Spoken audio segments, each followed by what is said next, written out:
The night's long shadows have dragged you through time and across worlds to kneel here before my worm-eaten throne. I offer you now this one chance to walk away with your lives and your souls intact.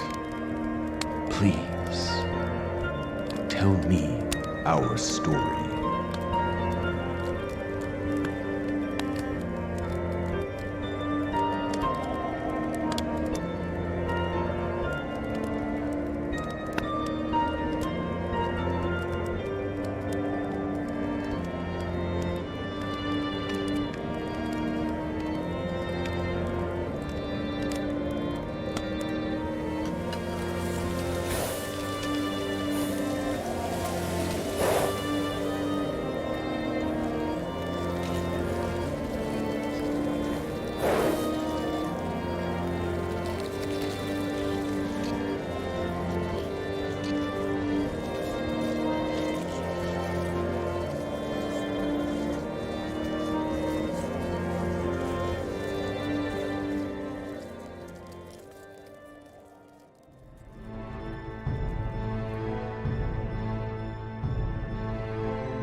I sit beside the fire and think of how the world will be, should winter come without a spring that I will ever see.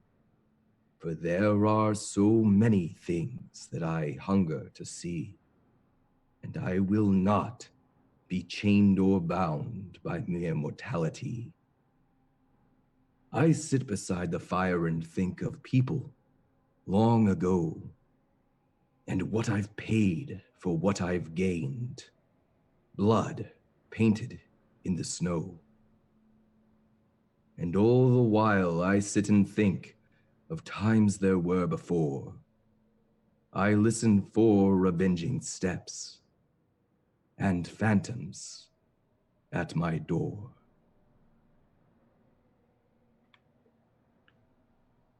This season, our companions have traveled through time and space to Nightlund, a grim country ruled by Lord Loren Soth. Together they slew a dragon, avoided Soth's minions, and have survived their own gnawing ghosts and inner demons. At least, they've survived so far. At the end of our last episode, as most of our companions found their way to the warm fire of a gypsy camp, to a graceful dancer and 4 musicians with no tongues, Averyn followed the shadow of her adopted father, Hawk, into the woods. There he handed her a map of Nightlund and asked her to give their family one last chance to rescue her sister, the woman she thought she'd killed, the woman who'd betrayed her in return, Leerily. Hawk revealed 3 secrets to Averyn: that he has always loved her despite how their relationship fell apart, that he wishes to help rescue the world from itself, so he says, and he needs her help to do so. And one final truth. Hawk was never my name. I am Dantalus. That is how the world knows me. But I have always been your father. He stares down at Averyn expectantly.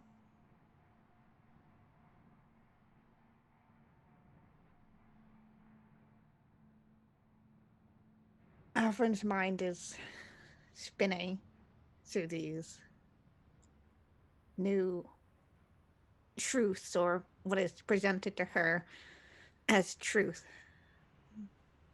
Her father, Hawk, Dantalus, was never one to reveal anything about himself.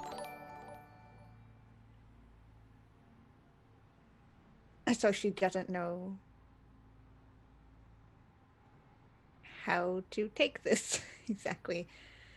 As she looks up at her father, gripping onto the map leading to where Learly is.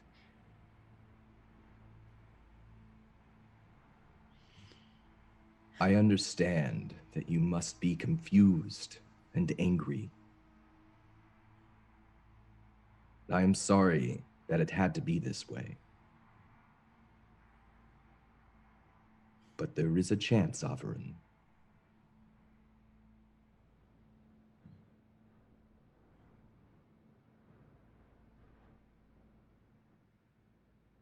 Like I said,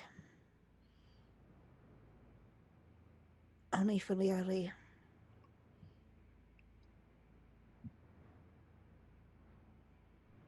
I cannot be certain what the danger is that comes for her. I've seen it in my dreams, but it is coming soon. And I know that it is here. And he again gestures to the map. The Stormshire Forest, and it is not far. A day's journey, perhaps.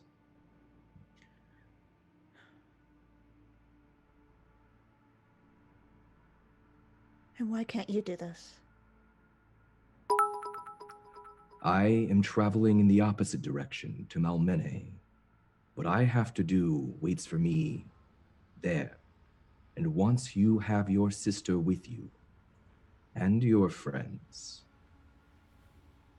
I would like for you to join me there in Malmene.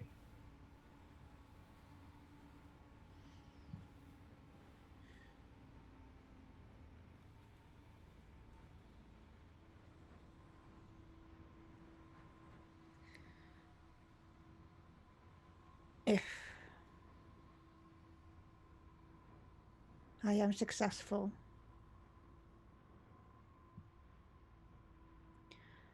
suppose you can expect me there.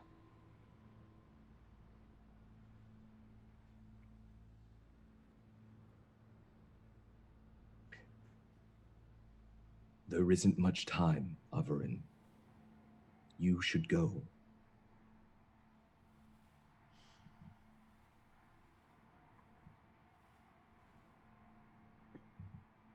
Averyn will just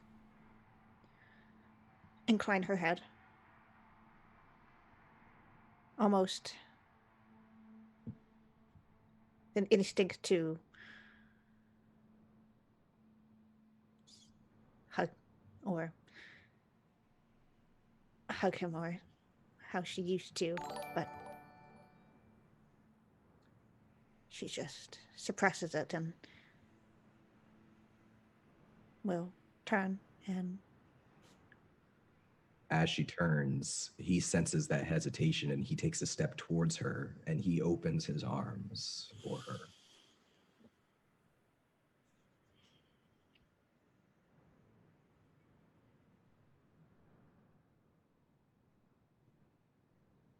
Shakes her head and starts walking away. You hear a sigh behind you, and then you see out of the periphery of your vision a flash, a blinding flash of light. Do you look back?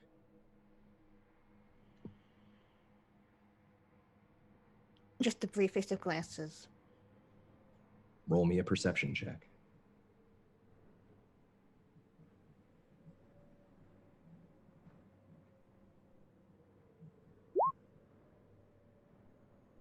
You can't see through the light. It's in the shape of a figure where your father was standing, where Hawk was standing, and an aura of brightness around him, and then it's gone, and so is he.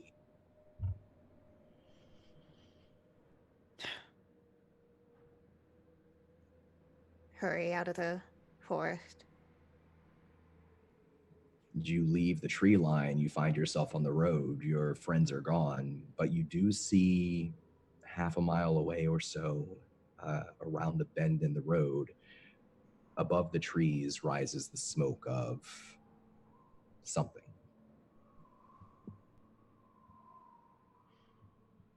Again, going along the side of the road would be easy to hide. Just head towards there. Roll me a stealth check. Oh my god. That one. As you follow the road off to the side of it, you take the bend, you can see at last the forest's end. And there, just beyond the tree line, at the start of a great grassy plain, you spy the source of the rising smoke, an inviting campfire just about 100 yards away from you. And around the fire are 3 horse-drawn wagons just off to the side of the road. The wagons are topped with barrels strapped to their roofs and a leather canopy that's been stretched out across them, creating a bit of cover in the case of rain or for some other reason. You see there 4 musicians in loose-fitting clothes of pastel colors. They're playing simple instruments and they're chanting a haunting song without words. And then there is a young raven-haired woman in a form-fitting red dress, and the woman is sitting by the fire. There, over the fire, a spit of some kind and a small animal on the spit, turning, roasting. Also around the fire, you see Sabria Sunishal, Rukon, Honoria, and Sir Reardon.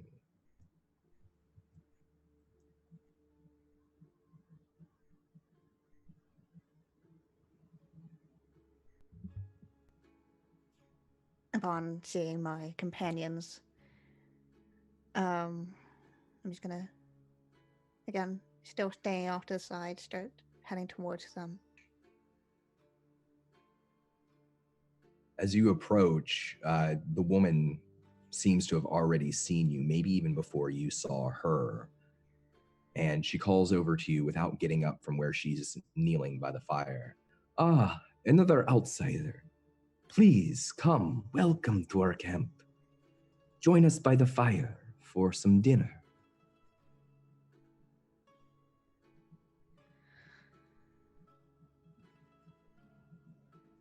Rugon looks at her and kind of motions with his hand to come sit by him.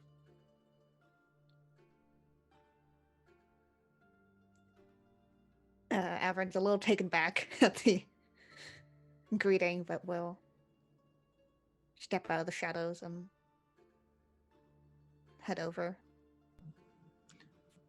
And as you're all joined at the fire, there are several rabbits that have already been cooked and the meat cut off of their bones and laid out in simple platters.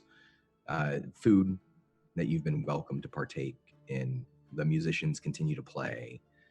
The young woman herself, she's currently turning the spit in the final rabbit as Averyn approaches. What's everyone else doing? Rugon is constantly trying to perceive something else that's off. Like he's, he sensed something was off upon being approached by these people, and now he's just kind of looking for something else to be awry to justify his case. So he's spending more time trying to look at the surroundings, the Vardos, the wagons, or is he paying more attention to the people themselves? More attention to the people and their intentions rather than the specifics of the layout of the campsite. All right, roll me an insight check. You got it. Natural one. They're not like any gypsies that you've ever seen. You will notice that as the singers and musicians are playing and singing, when they open their mouths to chant a particularly long or mournful note, that they don't have tongues. But with your natural one, the young woman notices you staring, and she says, "If you have questions about our ways, please ask them. I am happy to answer any questions you have." Why don't your musicians have tongues? In my culture, my tribe, musicians willingly cut out their own tongues. This is so that they can only speak through the music itself.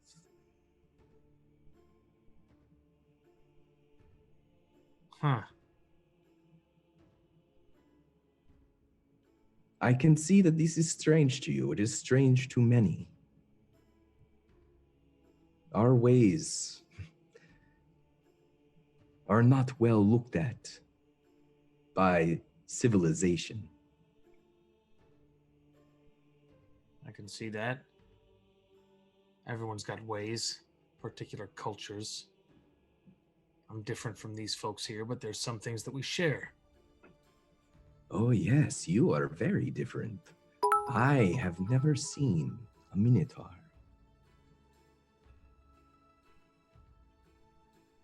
As it's obvious that she's distracted with Rukon, I'd like to attempt to very subtly cast Detect Evil to see if I can uncover anything unusual about these people or their camp. Throw me up Detect Evil into the chat.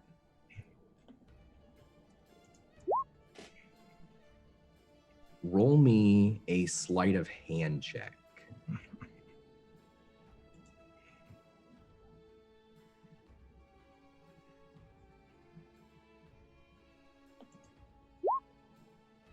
$19. You're pretty certain that nobody noticed you whispering a prayer beneath your breath, making a motion with your hands. And as you extend your senses outward, you don't sense any evil from an object within the wagons, from the musicians. You do sense a darkness within the woman herself. But not fiend or fae or elemental, just a personal darkness. Does that include yours truly here? Oh yes, I suppose. Surprise! You would also sense that with Honoria as well. Didn't want to point it out, but Yeah, something very similar. As a matter of fact, the emotion you get as your senses extend, and it really is an empathic feeling. The difference between Honoria and this woman is very, very little. The feeling both of them give you is very similar.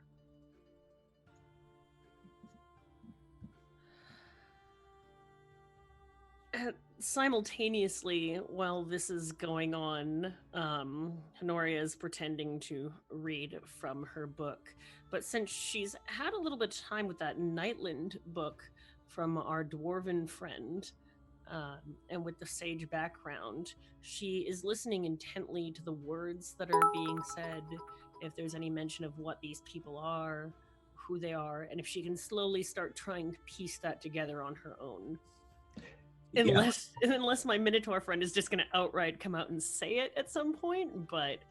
No, you've been reading, and I'll let you make a history check with advantage. Woohoo!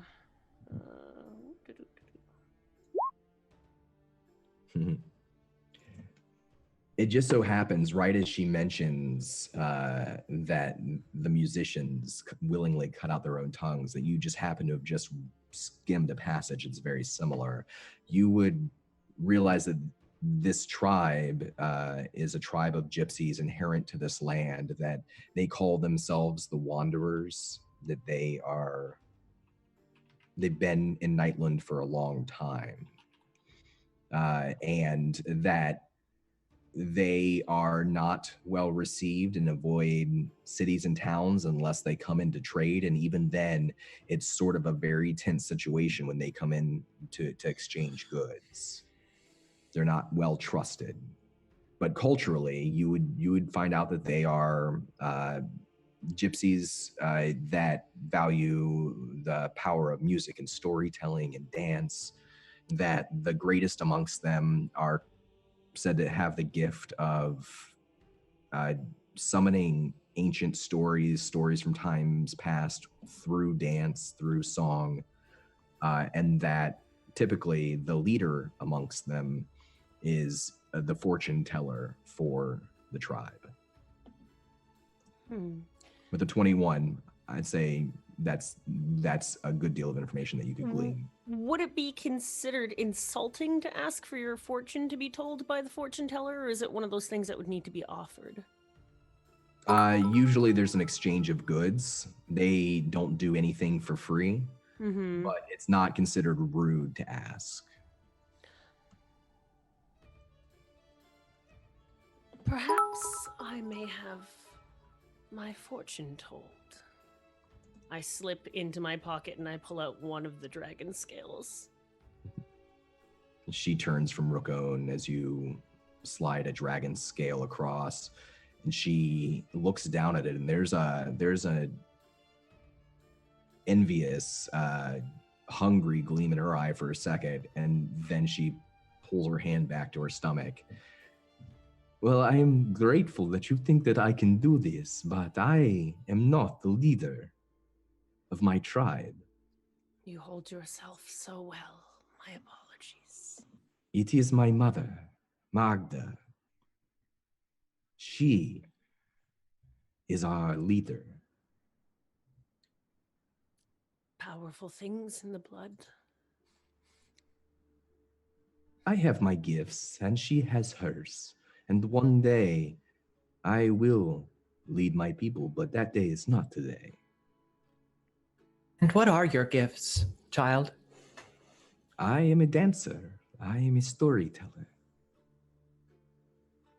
And I am one of our better negotiators for trade.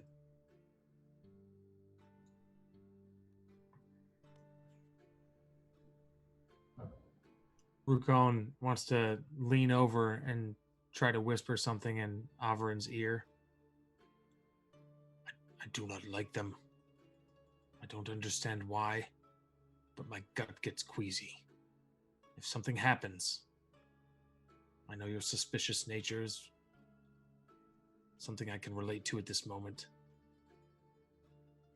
Just don't trust them, ever.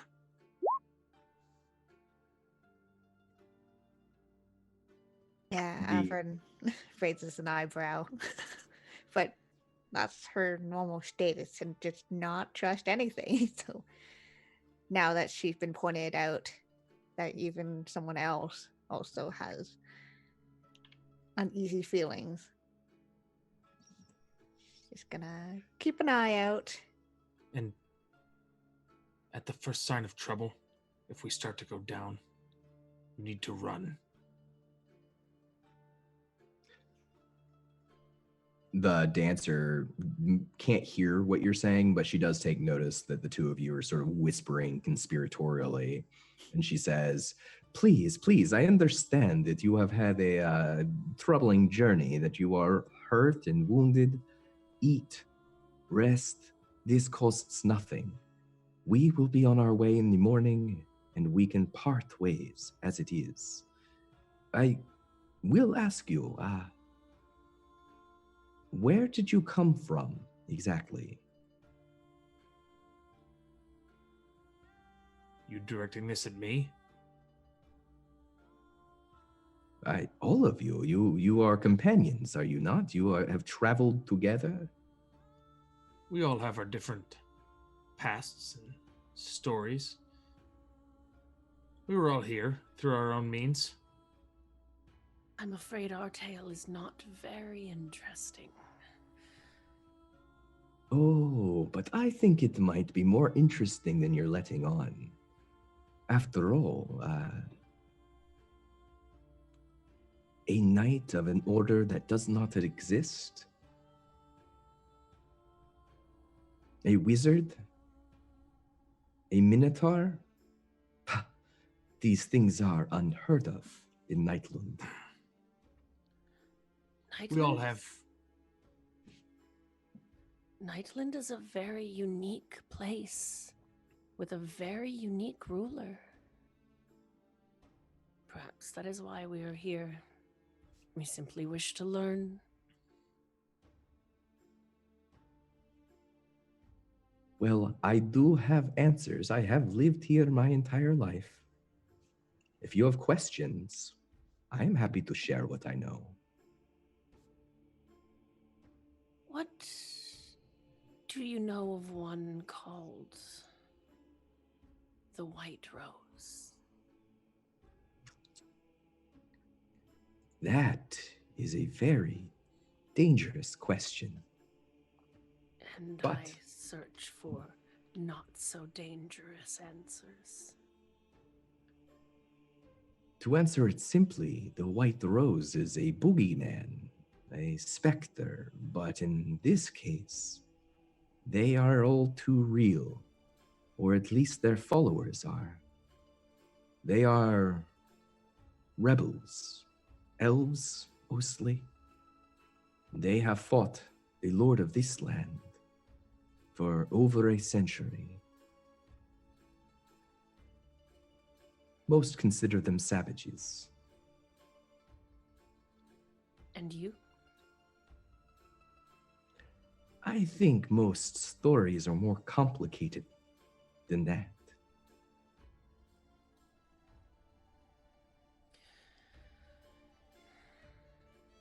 Rukon tries to turn his gaze and lock eyes with Riordan and try to read anything that he's perceiving from his reactions.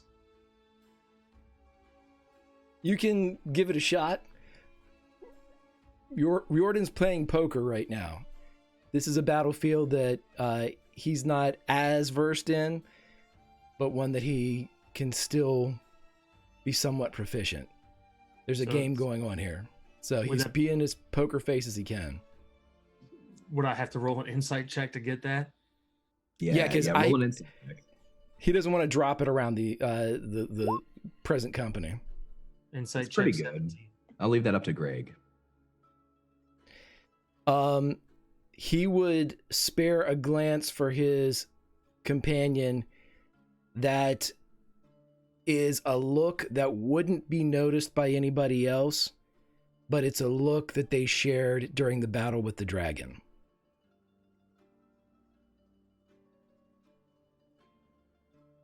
Rukon sees that, and then continues to look around the campsite. I hold up my book of Nightland. That is why we are here.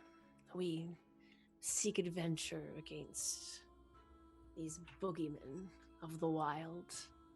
And that is why we travel together, to rid the land of evil. Then I put a smile on my face, like, yeah, fucking right, if you're gonna buy that from me, like, okay. She laughs, not in your face. It's not rude or impolite, but it's a deep and mirthful laugh. And she finishes turning the last of the rabbits off the spit, and she pulls the spit off and sticks it into the ground and looks back over at the full group of you and says, "That is quite the quest you have given yourselves. This land is... well, to say it is cursed with evil is an understatement. But still, it is better than the alternative." Which is? Why the rest of the world outside of Nightland?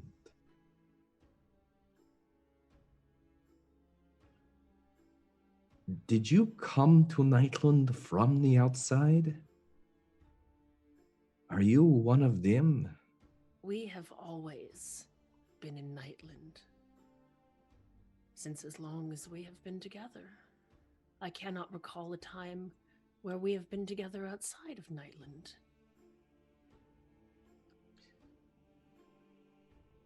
I find it hard to believe, as you've just asked me who the White Rose is. And everyone knows this tale in our land, but if you wish to hold on to your secrets, I will not press you. I am afraid that anything that we might say might seem crazy. My people have seen much over the years. The world changed. We keep its history in our stories. You do? Oh yes, everyone else in Nightlund is happy to forget. But not no us. one should ever forget.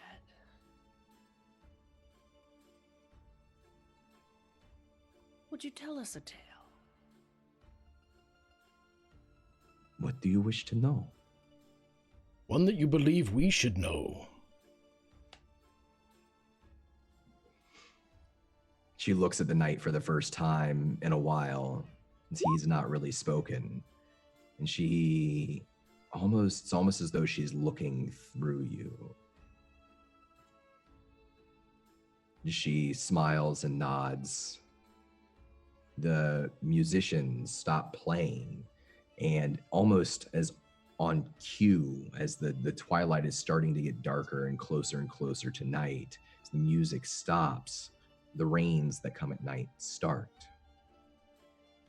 They move their instruments and pull the food underneath the covering that stretches between the wagons, but the fire doesn't dim. She stands before it and closes her eyes, begins to move her body slowly to a music that only she can hear. Sabria, for a moment, this reminds you of something else, something you've seen before. But for her, as she begins to speak and begins to dance, shadows rise up from the fire and take the shape of people, places. You can almost make out color and details, but it's muted, grays and blacks. And she says, many hundreds of years ago, when this land still was as the rest of the world, there came a time of tribulation. A priest, a powerful man, a wicked man, who saw wickedness in everyone else in the world. He was not content to look within himself, not content to fight wars against aggressors, but to seek out the innocent, to make every small infraction a crime. And when his bully ways could not be satisfied by humans and elves, he looked to the skies for new enemies, to the gods. He called upon the gods to give him the strength to destroy all evil in the world. And when the gods did not answer, he brought war to them. They withdrew from the world, and only he was left behind. There was no power as great as his. There was no God left but him. And so the world became his, a twisted place of cruelty where justice and evil were one and the same. and the only one who could stand against him was the Lord of this land. He created the boundaries now that protect us from the rest of the world. And I will not speak his name, but you know who he is, I think. Though he too is cruel, it is better than the world outside. This is heresy. Sabria practically spits the word. This is heresy, and the true gods curse you for it. She stops dancing immediately, and with that, the shadows that have been matching her story, telling the tale of a different world than one that any of you know. I slowly begin standing, backing up ever so slightly, making it look as though I'm trying to put something in my pack away. You call it heresy, but this is what happened. And now I know that you are not from here at all. For there is not a man or a woman or a beast in this world that does not know this is the truth. Oh, but there is, child. There's one. And if you speak this heresy again in her presence, then I will make you like your musicians, and I will bring your stories to an end. Rukon awkwardly stands up, steps over whatever he was sitting on, and goes into the woods a couple trees away to relieve himself. He is able to do so. The dancer, I am sorry that I have offended you. I thought that I was telling you what you wanted to hear. Please, I will not speak of it again. I have no quarrel with you. I am here on my business and you are here on yours, and our paths are merely crossing for one night. It's forgiveness that you seek, then you have it. If it is absolution toward the night, that is not mine to give. Of course. Please. As I said, you are welcome to stay here tonight or not. You are welcome to eat with us. We have beds. They are not the most comfortable, but you are welcome to them in our bardos. And tomorrow, we will be gone.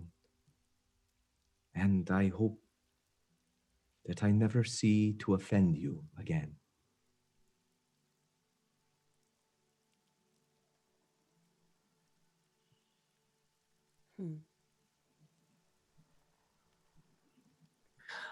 I ease back into that more comfortable posture that I had adopted earlier.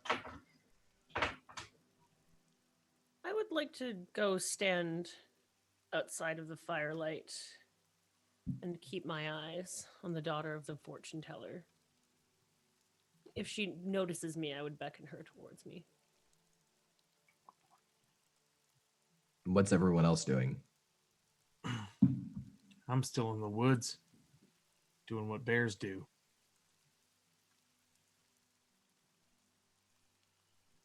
How about Averyn and Sir Reardon?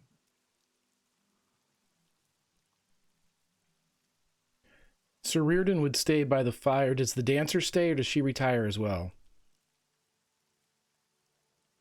The dancer, after this tense conversation, picks up the spit with the last of the rabbit on it, and she takes it underneath another one of the awnings and begins to carve with that same dagger you saw her hold before, carve the meat off of the rabbit.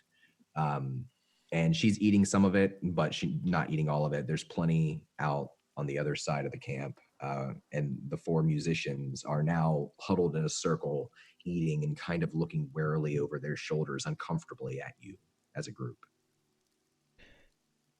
He would approach her slowly and with his gauntlets up, stopping to warm himself as he goes past the fire, and he would move, staying out of her awning until invited beneath its shelter. May I have a brief word? And she, at this point, has noticed Honoria and is about to start stepping towards her when the knight approaches, and she stops for a moment, finishes chewing off a piece of rabbit meat, nods, sort of shifting away from you. Her body is moving to a slightly defensive position. She's much smaller than you, and you are armed and armored. Yes, of course. I would like to apologize.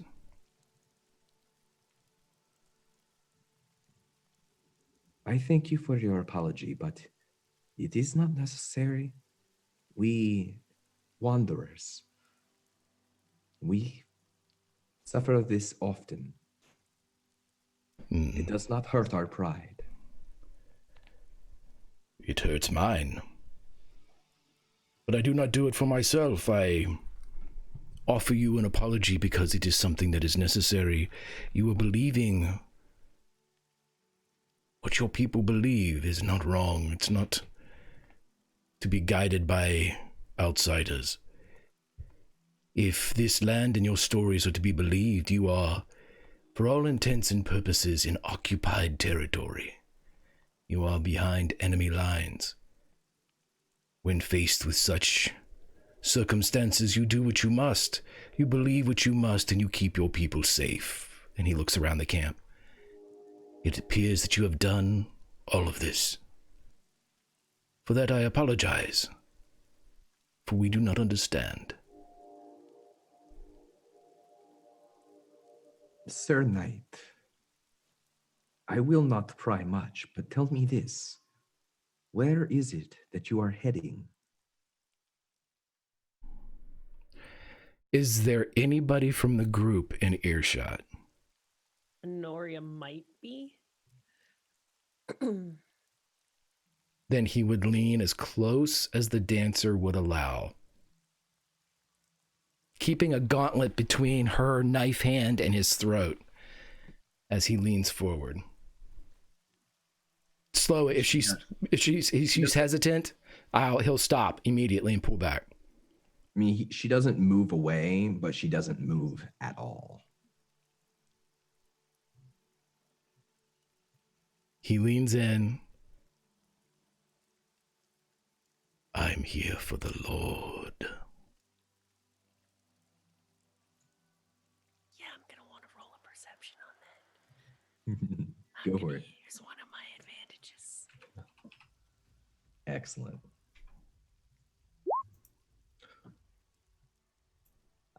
You are just able to hear it as a bit of wind, the rain dies down a little bit, a bit of wind carries the whisper just towards the trees where you're standing. I keep my face placid.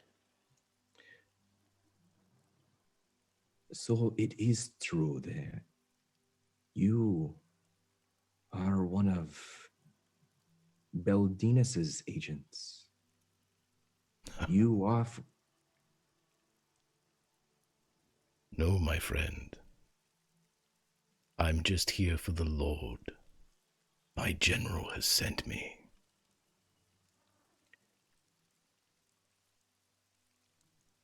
Yes, I suppose he has. She. Well, I suppose she has. You will find when you reach a town or other people that what I have told you, it is not my beliefs, the beliefs of my people. It is what everyone knows to be the truth. And if you wish to survive in this world, you may have to accept a different reality than the one that you know. And I say that not for you, Sir Knight, but for her. She doesn't look at Sabria, but there's just a slight motion of her head. Again, Reardon drops his voice enough to just dip the volume beneath the drops of rain that are hitting the awning, and he will say to her, "Yes, we could change our perspective to adopt this land. But let me offer another theory. Perhaps your lord, or the lord of this land, must change his. Inevitability is finally coming."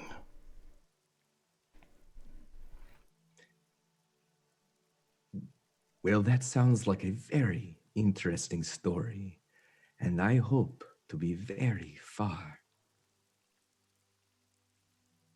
when the confrontation happens. He smiles. "When you tell the tale, make me younger."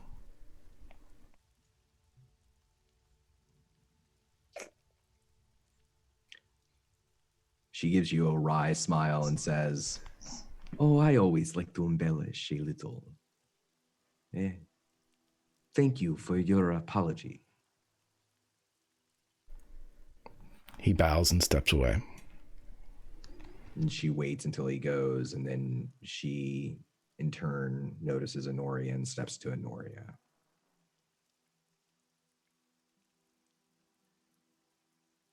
I should like to meet your mother.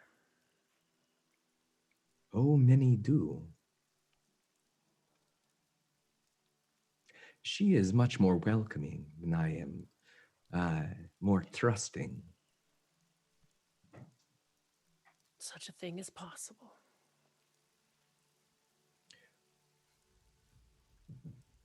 It is. If you wish to find us, the full camp of us, our full tribe, look for us in the northwest. This time of year, that is where we will be. I hope to see you again soon.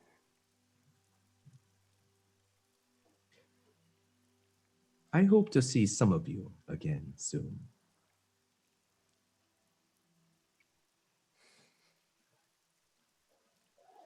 She nods. Oh, I'm so sorry. We are not used to giving our names to outsiders, but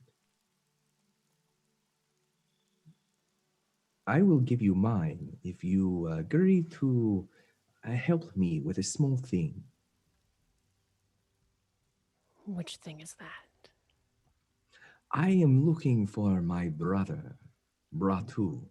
It is why we are out here. He has stolen something from my people, something of great value to us, but not to outsiders. It is a small box. If you find Bratu and return this box to me, then I am certain that my people would welcome you with open arms. I could think of nothing that would bring me more joy. What does he look like? Oh, he is large and oafish. He is angry and stupid. He looks like a common criminal. But dressed as my people are, it will be hard to miss him if you see him on your travel.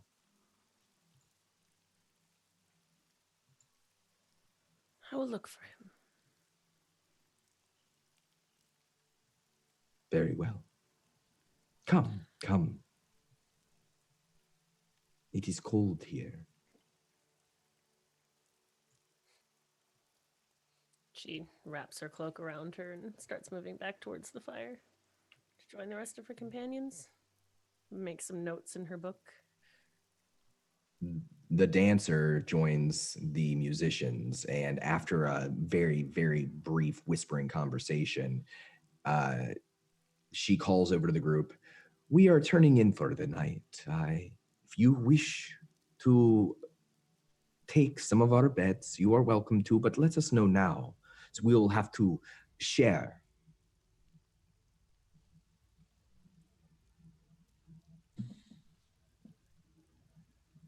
I will be fine, thank you. Honoria's actually going to go and hide in the forest for sleeping. Somewhere close by, but hopefully a little bit difficult to discover her unless you had firelight directly shown on her. Absolutely. Does Rugon here say that, being that he's like 4 or 5 trees away in the woods? I would say so. She calls it out. Rugon turns around. This is the perfect weather. I can feel the air deep in my lungs. Particular chill that I've not experienced much before. I shall revel in it for a few hours.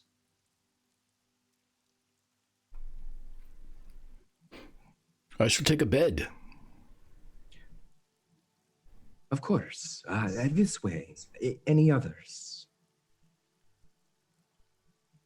Averyn will shake her head. I will as well, if the offer still stands, child. Of course, of course. It is the least I can do for having offended you so. I hope that you in the night will not mind sharing a room with 2 beds. We only have 3 wagons. You are most gracious. Much appreciated. She leads you, if you'll follow, to one of the bardos and climbs up inside, lights a lantern on the inside, and you can make out, if you're looking through the door, she's just sort of moving around and trying to make as comfortable as she can a pair of straw beds laid out within.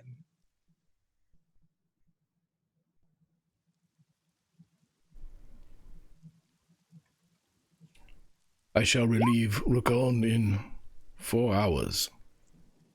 Very well. Does anyone want to do anything besides Rugon before they turn in their respective locations for the evening? Nope.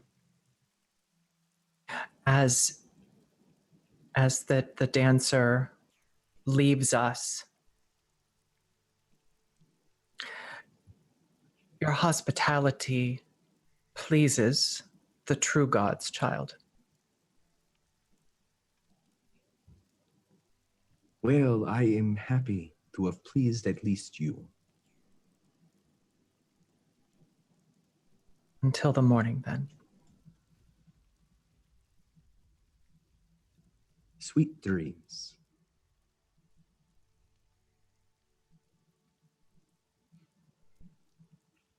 Is there anyone else who's doing anything before we turn in? Averyn's just propping herself up somewhere where her back is up against the surface, and we'll take another quick glance over the map. Now that she has time to look through it.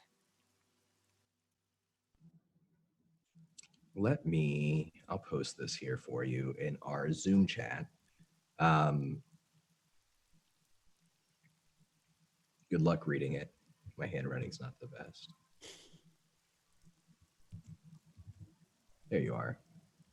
You're able to take a look at the map. Is there anything you're looking for in general, or are you just sort of starting to commit the landscape to memory? I'm mostly trying to commit the landscape to memory, particularly the areas that have been mentioned to me as of interest. And you're able to. I mean, it's not the most complicated map. It's just a general region map. And there's not that many, at least not marked on it, not that many civilized areas. Not that there's only a few towns and cities. So, assuming that Averyn can read, then this is a pretty easy study for her. Yeah. Yeah, she's able to. And so after having kind of committed that forbidden conversation from earlier running through her head, roll it back up and put in her bag and very warily fall into a light sleep. And what about Rook Own? What is Rook Own doing? Rukon is looking out at the forest, breathing deep, really reveling in the sting of the cold air as it hits his lungs, starting to process the things that have happened to him over the past couple of years. In comparison, realizing where he's at right now, he kind of gets choked up. Emotions are kind of at the surface. He's revisiting memories, things he wish he could change, as he gazes amongst leaves falling in the forest.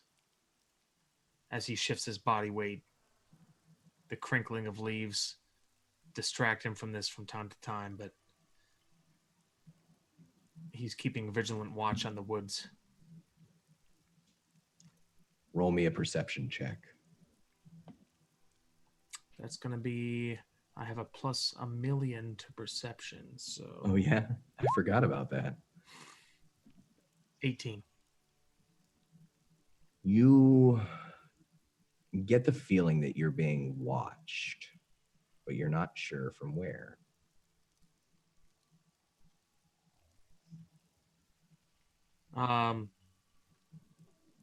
That's like the muscles at the top of his back will start to tense, and his eyes will perk, and he'll start to breathe at a faster pace. And he starts to get suspicious of the things that he's seeing. And instead of staying in one spot and looking, he's going to slowly patrol around the camp. Roll me one more perception check. All right, with a plus a million, that's a 20. As you're circling back around, you see not far off and a slight rise on the grassy hill, what looks like maybe it's a small cave. And there at the mouth of the cave, for a moment, you see a flash of white. And then it seems to vanish into the cave itself.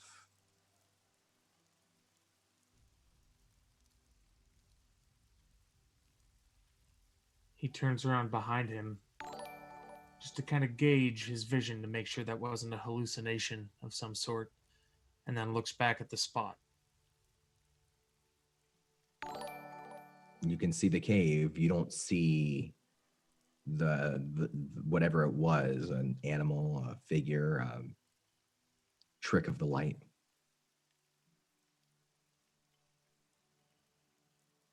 Who of the party is sleeping outside of a tent?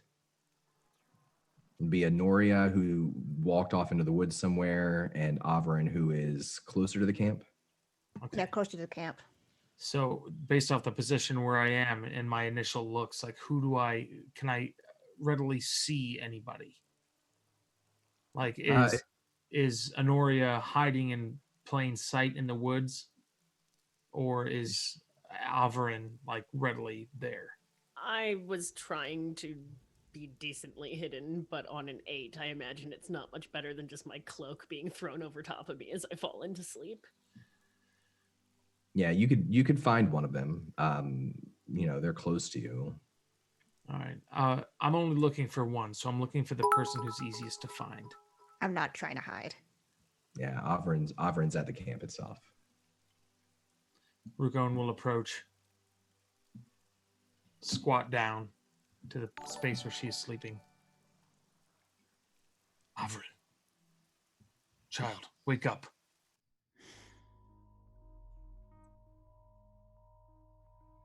What?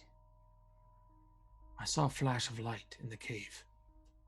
I'm going to investigate, but in the event that I do not return, you should keep watch until I come back. You're going alone. Of course I'm going alone. Want to wake everybody else up? I mean, there's the option to not investigate. It was a giant, bright flash of light. And all I saw after the light was the mouth of a cave. It's like it was asking me to go there. That's suspicious. You know that, right?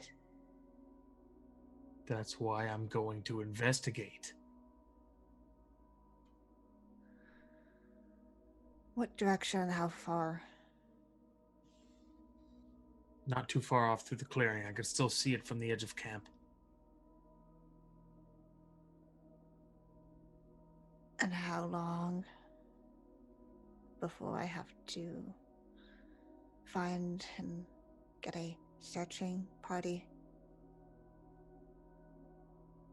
Not long, I suppose. Shouldn't take that much of time to get there. I'm confident in my abilities. I just wanted to have someone watch over these fools.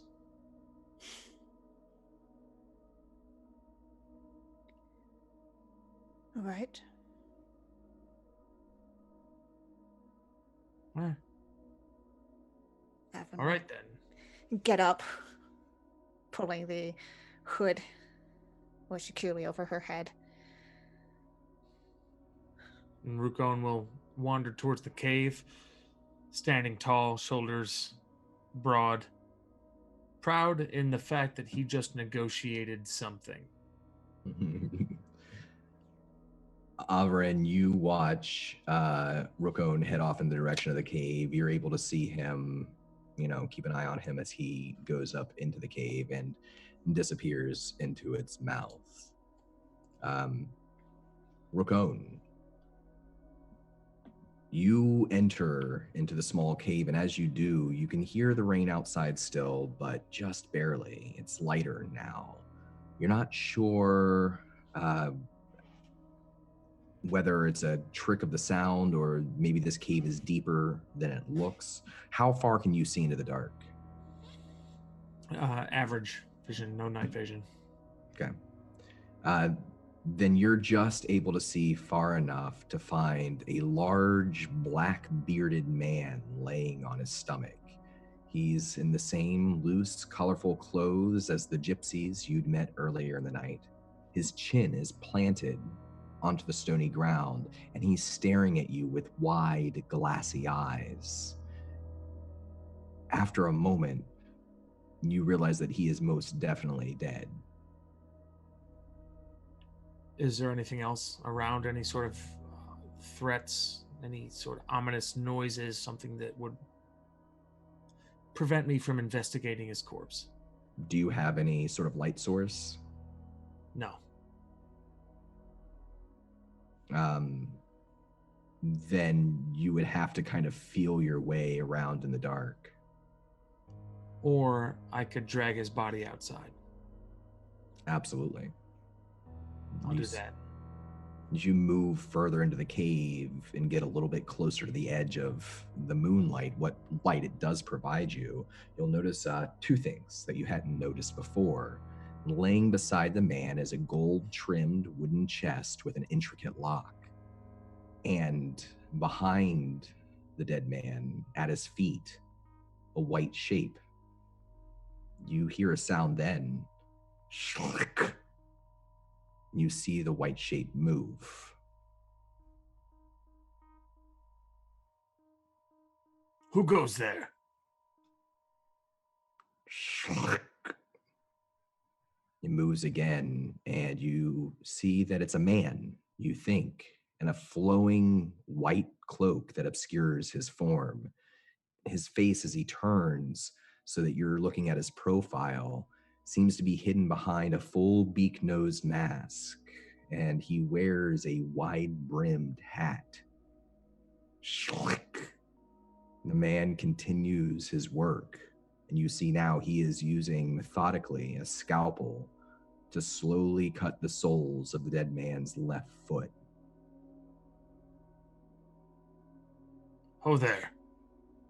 What is it that you're doing to this corpse?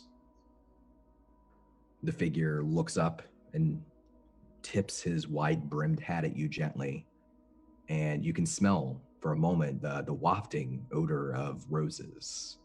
And with a sharp movement, one more, and a slice of the scalpel,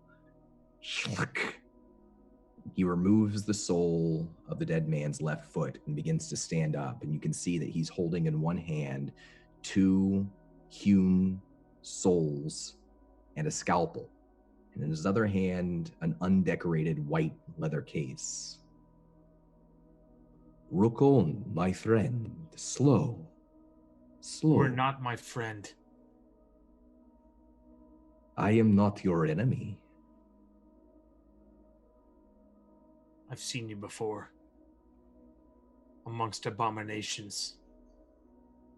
Is this where you gather your goods? Off the corpses? I ply my trade here and there, where it is needed. What is your trade? Ratu needed me. Oh, I very simply help those who have lost their way, who have turned from their path, find their way back if they are capable. And if they are not capable, well, I repurpose their path for another. Who made you the judge? The arbiter of paths? That is a long and difficult story, but... I've got time. Oh, not that much time. You do not. Suffice it to say that I was born this way.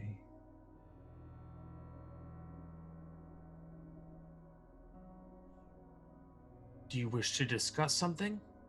Or do you just want to flay the man from the soles of his feet and leave? Oh, what I would like to do, my friend, is for you to sit there on that rock and let me ply my trade for you.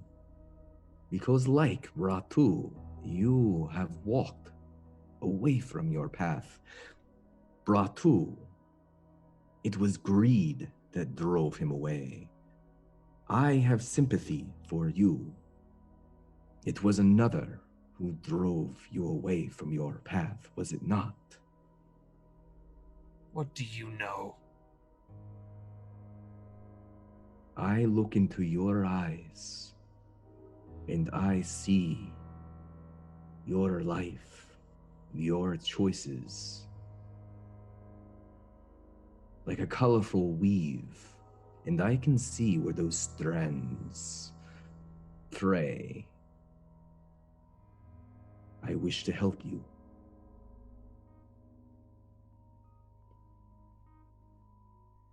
It is a small surgery, what I ask.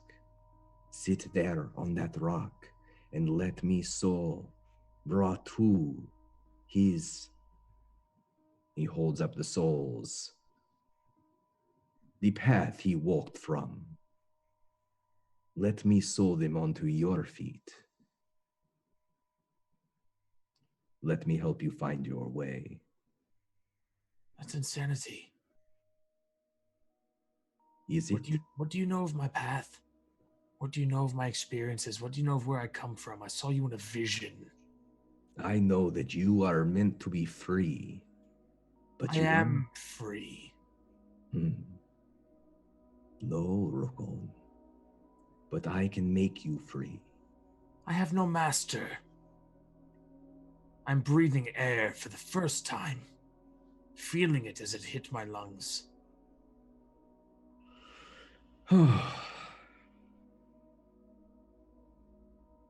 He looks down for a long moment and then looks up to you through his beak-nosed mask and takes a step forward. His scalpel hand with the 2 souls falling to his side. He sets down the briefcase and he says, I was only asking to be polite.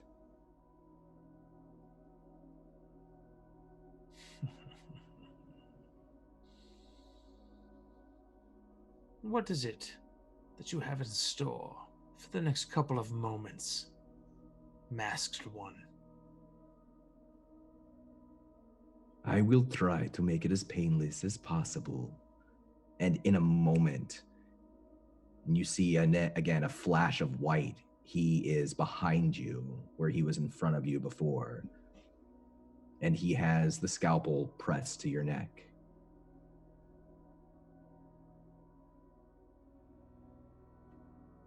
Please let me help you before it is my brother who helps you.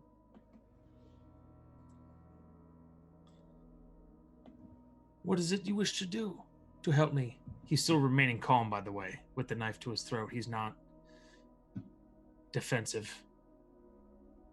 As I said, let me sew the dead man's feet onto the bottom of yours. What will that accomplish? That's witchcraft. That's superstition. That changes nothing.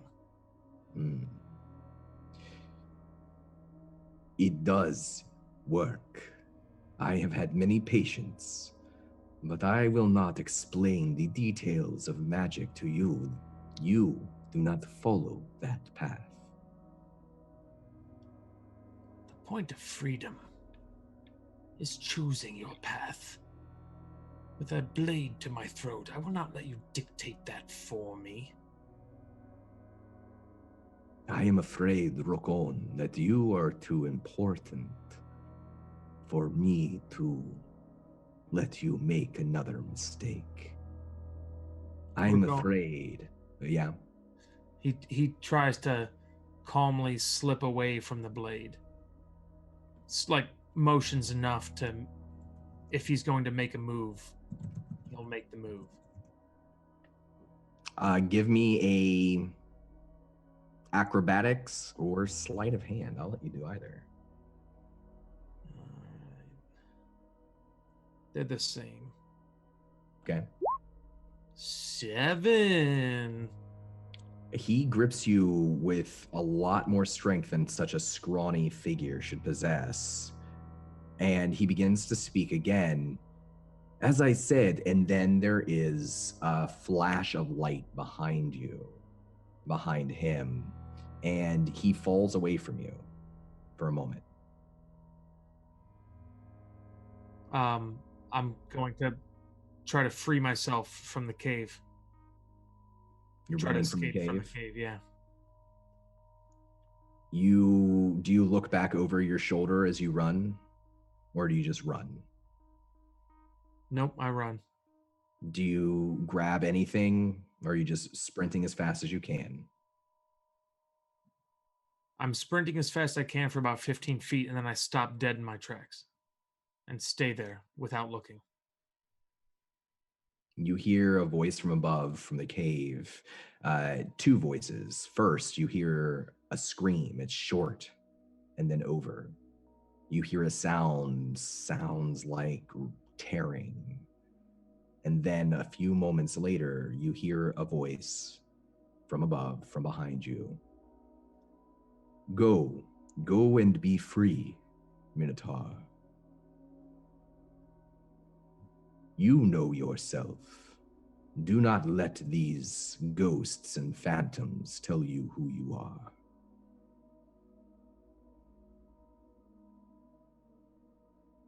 He hears that, and he turns over his shoulder, and he walks to the nearest tree and takes a piss on the tree. You are able to do so unabated. Nothing is stopping you.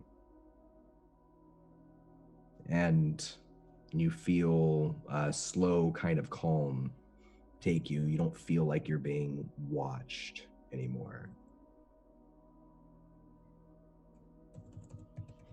And then, walking slowly back towards the camp, finding Averyn, who's hopefully still awake. It hasn't been that long. I mean, maybe 40 minutes at most. Yeah, Averyn's definitely still awake. Has been walking around, taking watch. Once in a while, just kind of making her circuit to the same spot where she saw Rukon disappear into the clearing. How far is the cave away from the camp? Oh, it's about a 15-minute walk.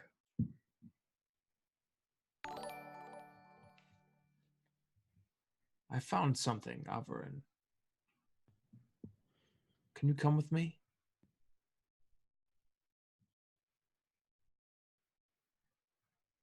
Very well. Should we get someone else to take watch, or? No. I doubt the Vistani would leave someone asleep with strangers in their camp. They'll be fine. Well, I can't say I'm not concerned about our hosts, but all right. If we have friends that are so eager to take a bed, that is a choice that they made. True. Right. Lead on. Rukon wants to get about 50 feet away from the camp, and then he'll do like a slight wolf whistle to anybody that can hear the wolf whistle. And then he'll continue walking. You don't get a response to the wolf whistle, then you're able to continue walking back up to the cave, and you reach the mouth of the cave, the both of you together, and you see what you saw before. A dead man lying on his stomach, his chin planted into the stone, and a small box beside him. He looks like the others, does he not? Same clothing.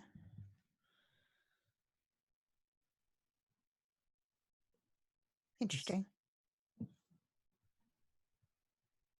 I saw someone cutting the soles from his feet, so I want to investigate his feet to see if that was a vision or if that actually happened. The soles of his feet have been flayed off, and you can tell that it's recent. He also doesn't seem to have been dead very long, maybe a few hours. I want to drag him, put him over my shoulder, and see if I also have the strength to take the chest as well. Pull the chest with me. It's hard to fireman's carry the chest. The chest isn't huge. It's not heavy, but it's kind of awkward to carry. Give me an athletics check. Let me see if you can carry both by yourself. 20. Yeah. You're able to get a good grip on the chest, and you're holding it to your side. You've got him over one shoulder. And like I said, the chest itself is bulky, but light. It doesn't feel like there's anything inside of it. I want to drag both those things back to the camp. Sure you don't need help? What do I look like, a pauper?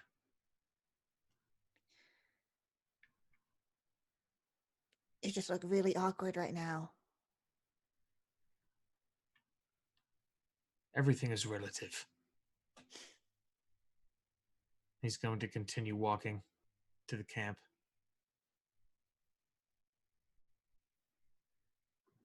Averyn follow behind. Yeah, I definitely take a glance back.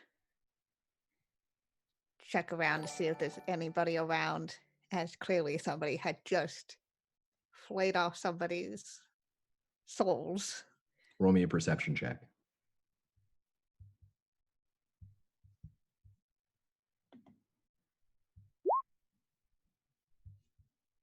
You catch the faint smell, and it's gone a few moments later, of roses, but you don't see anyone.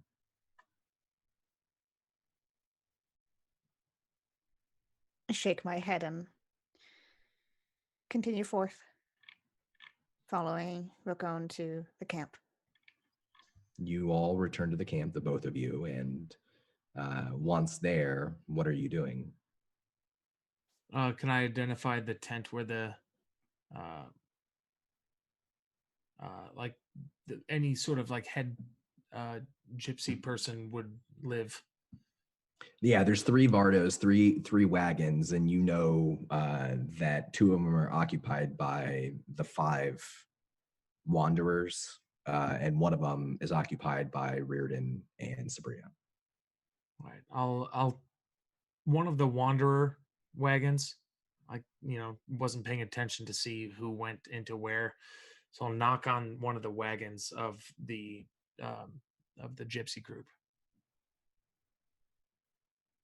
After a moment, the door swings open, and it is the woman, no longer wearing a red dress, now wearing loose-fitting night clothing, and looks out at you with a lantern in her hand, and she sees the body that you're carrying in the box that you're carrying. For a moment, her voice... I found these in a nearby cave. May seem odd. Someone sliced the soles from his feet. Her voice catches in her throat for a second. It is my brother, Bratu. Please, the box. And she reaches for the box. I'll keep it to the outside. I won't give it to her readily. What's in this box? It is family relics that Bratu stole. It is why we traveled so far from the rest of our people to find him. Please.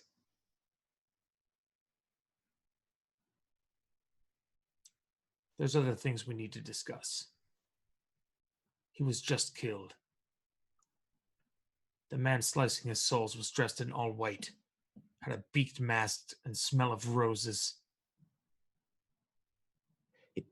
If you give me the box, I will tell you what I know of this creature. I'll give you the box, but you have to open it out here, where I can see it. I will not open the box. It is sacred to us. We do not open it. Listen, we have different cultures, can invent rules where we like. I have the box. You will open the box where I can see.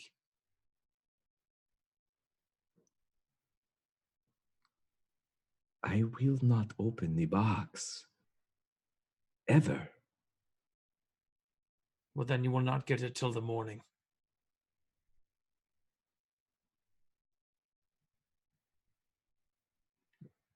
Do you have burial rites amongst your people? Not for one such as him who has betrayed our people. And you have no ability for empathy, for forgiveness? Leave him for the animals, the beasts. That is what he deserves. But give me the box. What has he done? He stole from my family, from my mother. This does not concern you. You can become an enemy, or you can do the right thing. I'll choose what concerns me. He is your family. Bad things happen. Maybe he had his reasons. You're going to condemn him for eternity? It is our law. Everyone has laws. And those that break them are punished. Is he to suffer? He is dead. He is meat. Does his soul not linger around nearby watching this very scene? Our people do not believe this. That doesn't mean it does not happen. I am not here to argue religion with you. Will you give me the box or will you not? Maybe. Time will tell. Now. Not at this moment. Am I hearing this conversation? Yeah, absolutely. Yeah.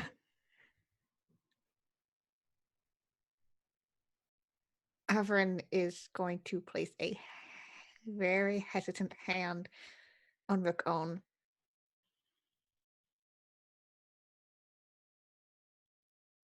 He turns over and looks. I don't think it's wise to make more enemies here. I'm the only enemy. This does not concern you.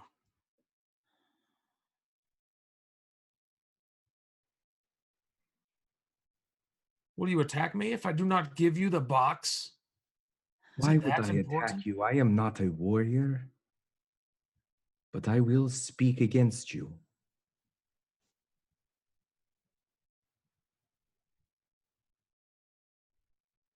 Why is it so important to you? She leans back up against her door frame and she puts her arm there and her body kind of turns and it's this open gesture. And she looks up from the box to you and she says, "You are cruel. Do not even try to understand the culture of another. It matters to me and my people because it matters to me and my people, and that is all that matters. It is our ancestral property.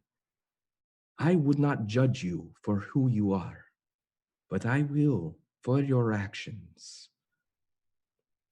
If you wish to bury my brother or take his things, I do not care, but the box belongs to us.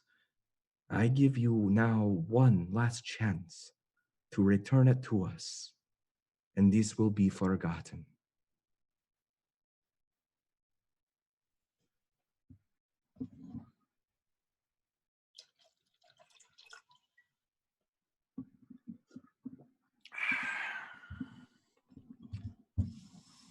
She looks down to her feet and looks back up to you.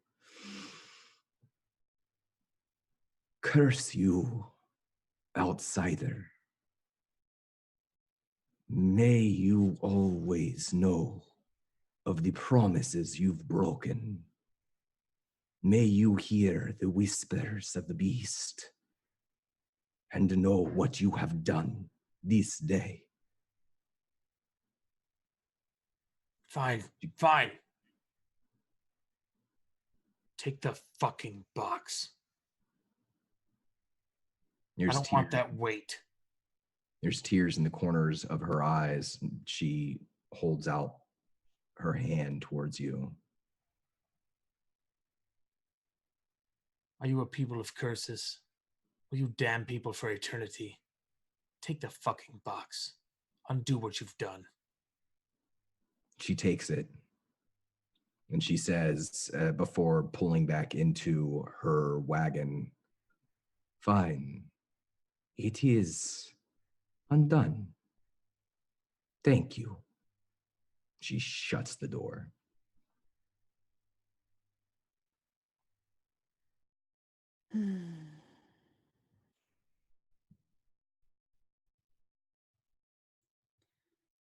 That could have gone better.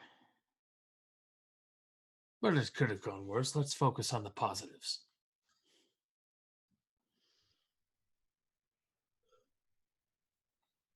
What is it that you guys...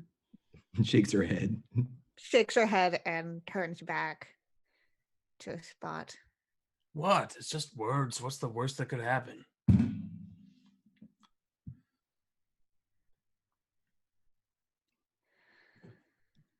Are you continuing watch for the night? Are you turning in? Are you trading off shifts? What are you doing here? I'm continuing to watch. Okay. I'm still obviously uncomfortable. How about Averyn? Averyn is going to go back to her spot, but isn't going to sleep. At least for this little while Rukon is still awake. Just watches him. Occasional eyes towards the caravan. You can see the lantern light inside the bardo of the woman for some time, and then it does go out, and it's an uneventful night. Otherwise, there's nothing particular that happens. Will you turn in and trade off shifts? Is there anything else you'd like to do? No. Well, if who comes to relieve me? Reardon would show up in 4 hours' time. So a couple more hours. Yeah. So I'm waiting my watch. All right. Your watch ends and Sir Reardon's begins. Rookone, do you go to sleep after that? No. As soon as Rukone comes to relieve him, you would not believe the night I had. Something happened?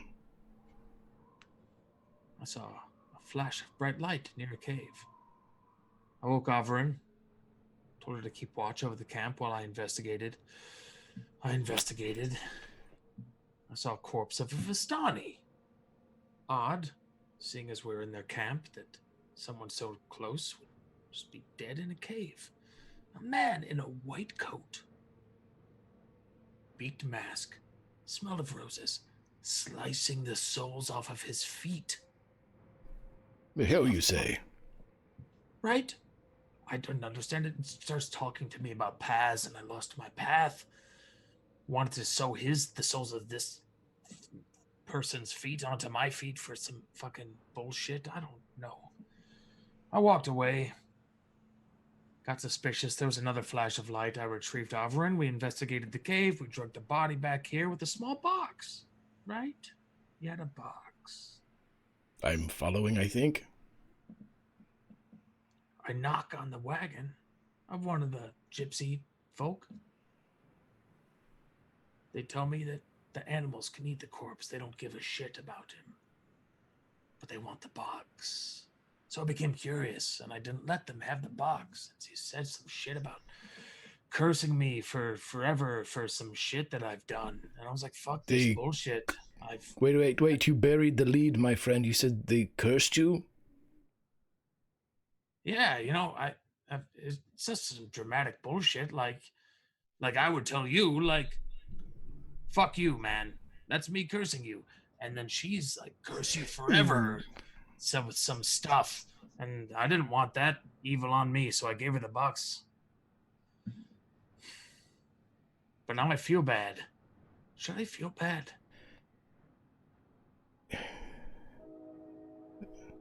There's my train. This is a lot to take in. Yes, I'm coming. Christ's sake. When she spoke, did she speak the same way that our wizard speaks? Was she using... Could you understand her words? No offense if you can understand the wizards. Yeah, she spoke calm and just fine, I think. Oh, so no arcane tongue or language. It wasn't a spell that she threw at you. There's no like bibbity bobbity boop shit. No, this is just words. I'm unfamiliar with the bibbity boppity spells, but I'm sure it's fine. We'll discuss it in the morning, and if there's any recompense that needs to be done, perhaps there's... Nothing's final. I must admit I'm unfamiliar with the ways of these people, but they must have some sort of formal way to apologize, my friend. If there's more required, I'm sure that we can figure it out. And he reaches up and kind of clamps his gauntlet on the Minotaur's shoulder. We'll figure it out. Just get some rest. It's been a long day, and I haven't been around other free people that long, so I'm still kind of gauging things as I go. I make a lot of mistakes. I understand. You're doing well. It's just if maybe keep one of us around. Averyn was around. Well, Yes, just fine. Well, maybe myself or even the wizard. Lady Averyn... Sabri... Good night, Rukun. Just go ahead and have some sleep, and then we'll talk about it in the morning. And his eyes get soft, and he kind of looks sad for a moment. Okay. Okay. It'll And be he fine, goes- I'm sure. He goes into the tent which Riordan came out of and tries to make enough space to have a comfortable sleeping position. It's not the most comfortable, but it's, better than rocks. And Sir Reardon, is there anything you're doing in particular during your watch? Well, I'm not approaching flashes of light by caves. I'm on the lookout for anybody that may or may not be, cutting the feet off of, or soles off of feet. Really I spy and hard looks for that. And then if he hasn't placed Averyn, he knows where Sabria is, he knows where Rukon is. Maybe he would try to pinpoint where Honoria and Averyn would be, just to keep them, not bother them, but just, it's his deal to make sure that tactically he knows where everybody is to keep them safe. Roll me a perception check. Very, very good at these. Holy shit. Dirty 20. You are able to find Honoria, where Honoria has hidden herself, like beneath her cloak and some leaves in the forest. You're able to find Averyn. You're able to keep a lookout. You don't see, it's a very quiet night. You're able to wake anyone up if you want to, or just keep a quiet watch. Yeah, he's going to watch the rest of the night. He's fine. Okay. At some point in the morning, you'd be the first to notice, before the rest of the party wakes up, that the gypsies wake up before dawn and they begin packing up their bardos, all save one. The one that Sabria and Rukon are sleeping in. And Albin is woken up by them, and you can notice that there's a whispered conversation between Albin Shortlock Hammerfist, the dwarf, and the woman, the dancer of the Wanderers. He would try to move forward, knowing that there was some kind of ruckus. Could you describe the ruckus? Some kind of ruckus last night between his friend Rukon and the dancer. So once again, the battlefield is both inside the building's political and the field's martial. So he will walk forward again, trying to sense and gauge as he nears Alan, the dancer. He's gauging tense. Like, do they stop talking when he walks up? That type of thing. No, they notice your approach. And they continue talking. It's not secretive, it's just quiet. If you want to approach them, you're able to. Good morning. Thank you again for your hospitality. Perhaps I am stepping past my bounds, but I believe there might have been some type of misunderstanding last night. I wanted to make sure that was smoothed over in the light of day. It is fine. It is fine. We have what we came for, and now we will return to our people. And Albin kind of pats her on the shoulder and pats you on your hip, because that's about where he reaches, and says, "Don't worry, Sir Reardon. I'm going to go with them. I think. I think their camp sounds very interesting, but I do think that everything should be fine now that her possession has been returned to her." Would I overhear this? This is still during Sir Reardon's watch, so it hasn't been this is before the long rest ends. I completely believe you, Al. You seem incredibly sincere, and with my insight check of a 1, I believe everything that's being said right now. I am very sincere, always. It's some people say it's a fault, but I wish everyone was sincere. But no worries. We are traveling to the northwest. They say there is a city there, Malmene, and we will be outside of that city in their camp. I hope to see you again. I hope so too, Al. Master Hammerfist, and he extends his arm to shake it if Al will take it. Al takes your arm at the wrist in a proper soldier's way, and his grip is much stronger than what you would expect. It's a very practiced, formal gesture.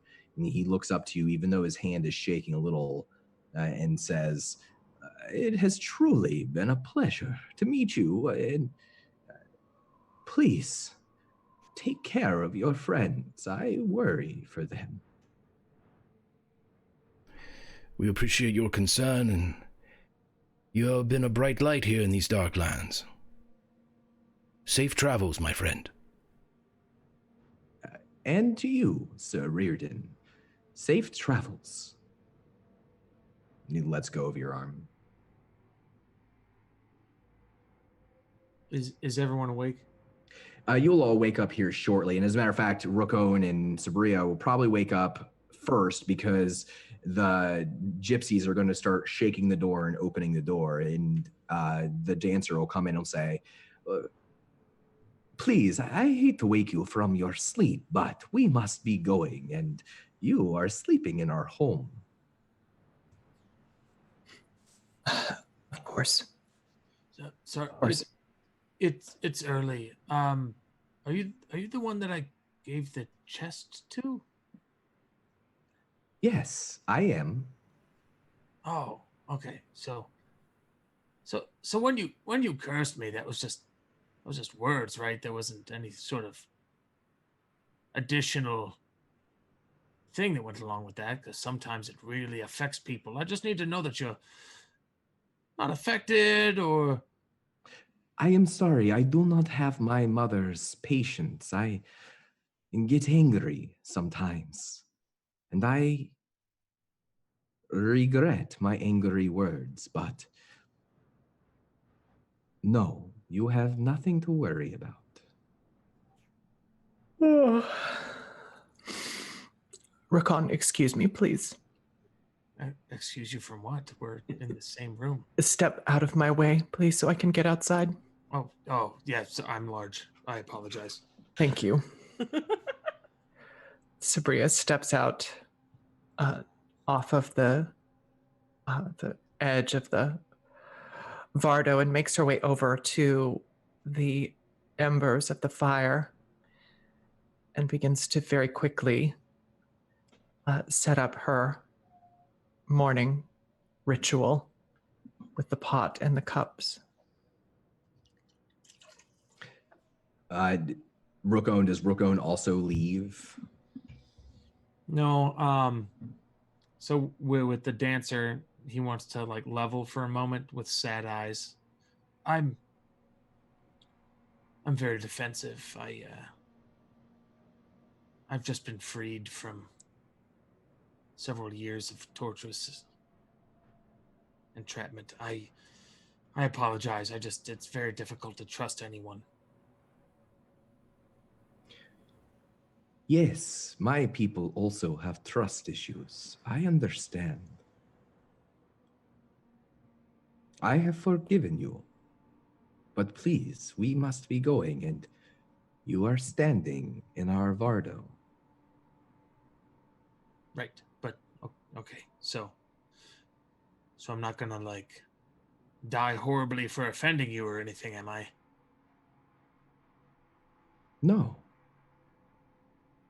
Can I tell if she's lying? Roll me an insight check. 13. You get the sense that she's holding something back. You don't get the sense that she's necessarily lying, but that she's holding something back. She could just be biting her tongue. I'm in a position right now where I need your 100% honesty here. I don't wrong many people, and I do apologize if I've wronged you for my defensiveness.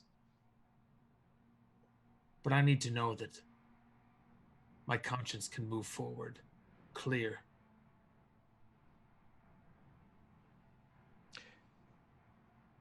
Please, I ask that you leave our Vardo. That tells me what I need. And then he leaves.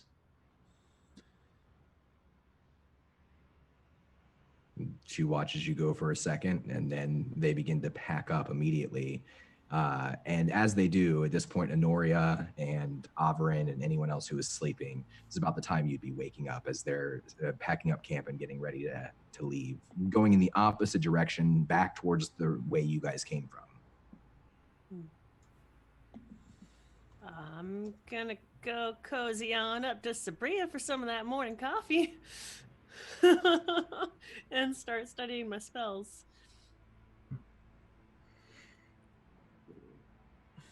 Good morning, Honoria. Did you rest well? That was the best rest I've had in some time. I take it things went quietly throughout the night. I don't think so. But you'll have to talk to Rukon. Something happened. I don't know what. And with this, I'm passing her the small brass cup. I take it and raise it and begin studying my spells while sipping on the sweet goodness of coffee. Shine brightly. Shine brightly.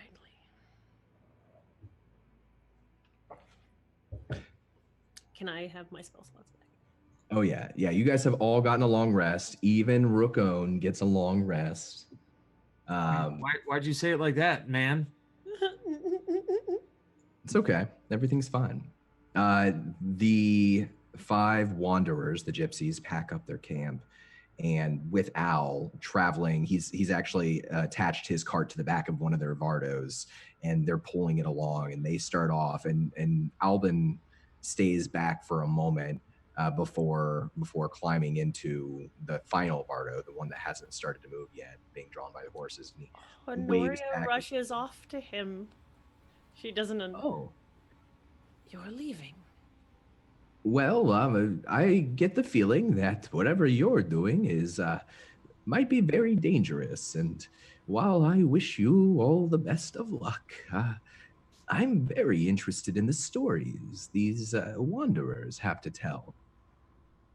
Honoria takes the Nightland book and gives it back to him, as she has stolen that from him. He presses his hand to the top of the book and smiles and gives you a little knowing wink. No, please. I think this will do you well. You will be missed.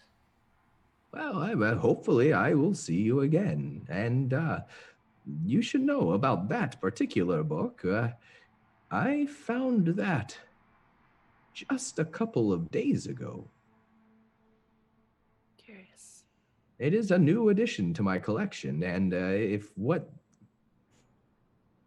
the woman said was true, her name is Inza, by the way. She told me, probably because I was more friendly to her than your friends, but if what she said is true, then I have a feeling you might want to hold on to that book. I am sad that I did not spend more time hearing their stories, but my friends, as you say, they need time to learn the ways of this land, I think. Well, I hope that you'll all look out for each other. That's the best way, to be a family. Families are the ones that you choose, and you are all together for one reason or another. Goodbye, friend. Goodbye, Honoria. Goodbye, everyone. Hopefully I'll see you again. Rukon waves. Thanks for the shield. Oh, Honoria hey. pulls her cloak down low to hide the sadness on her face and heads back to the fire. You're welcome. You're welcome. I didn't do me much good, anyways. Bye. And he turns around and like climbs up into the back of the Bardo, and then that final wagon begins to pull away in the opposite direction.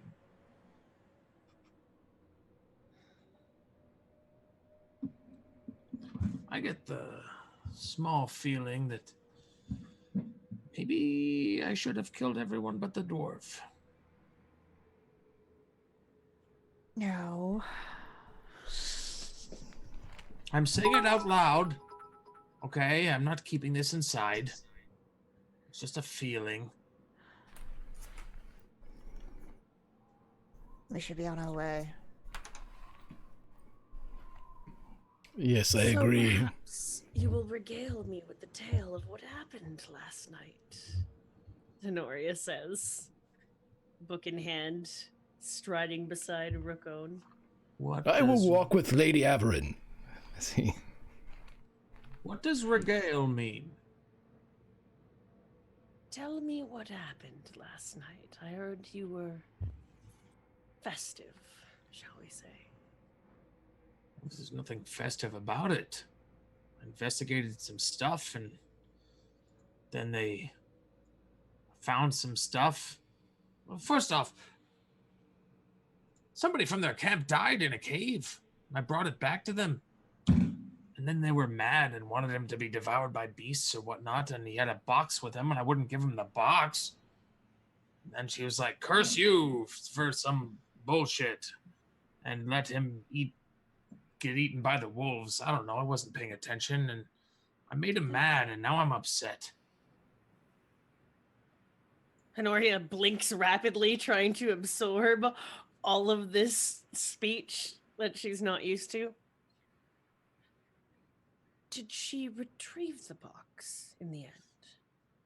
I gave her the box because I felt bad. She cursed me with some, but not like hey, She takes a step back from you as you say that you were cursed. I don't have leprosy. It's just words. And I gave her the box back, and then she mentioned everything would be fine in the end, I suppose. But I feel bad about it. I don't normally feel bad about things like this, but I feel bad about this. Because I don't know Does what I did Honoria wrong. think that he's magically affected? He's acting not himself. If it's possible, just kind of do like a slow Do an vulture Arcana around check. him. Yeah. That's a 13. Not sure. He's obviously spooked.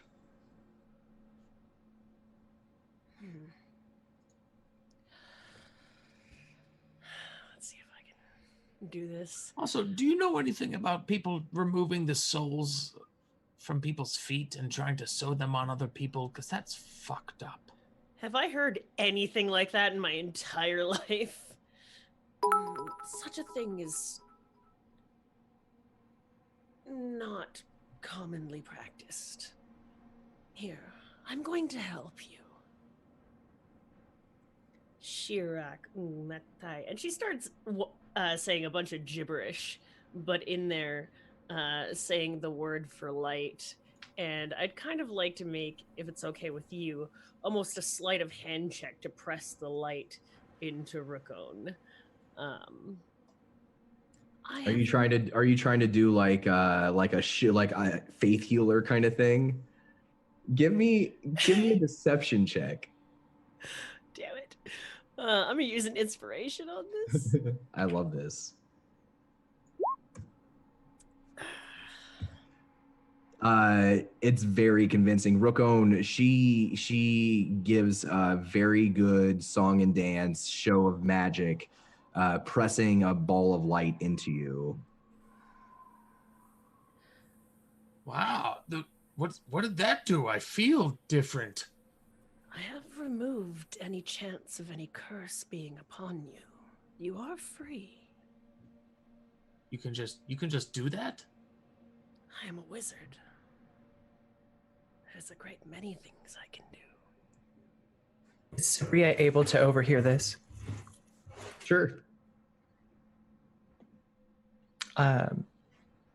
Walking behind them,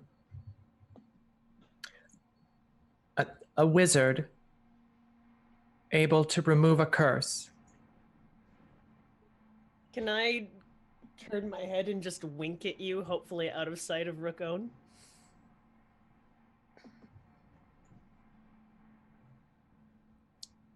Can I roll a sleight of hand for that wink? No, you can do that. All right. Just a wink. Yeah.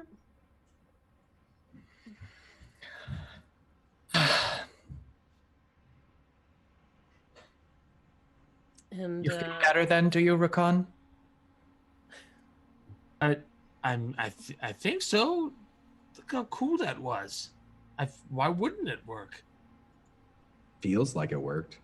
It feels like it worked. Well, then I'm sure it must have. I lean Go on on. my staff and continue walking. The timbre in which you said that made me kind of unsure.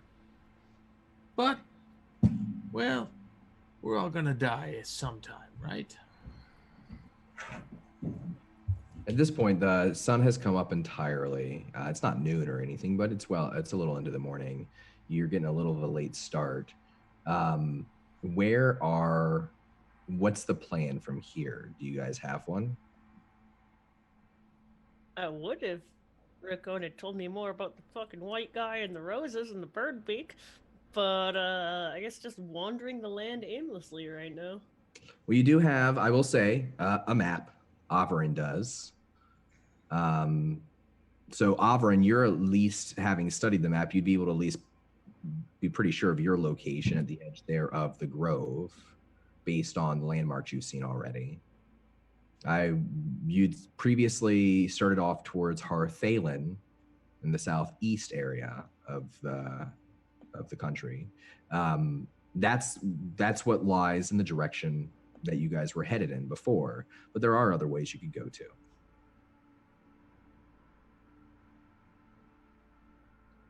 Time out, friends.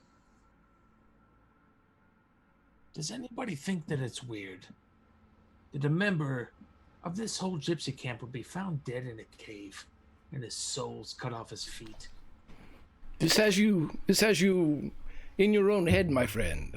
We've heard the story, I believe all of us have, of the man with the souls and the flash of...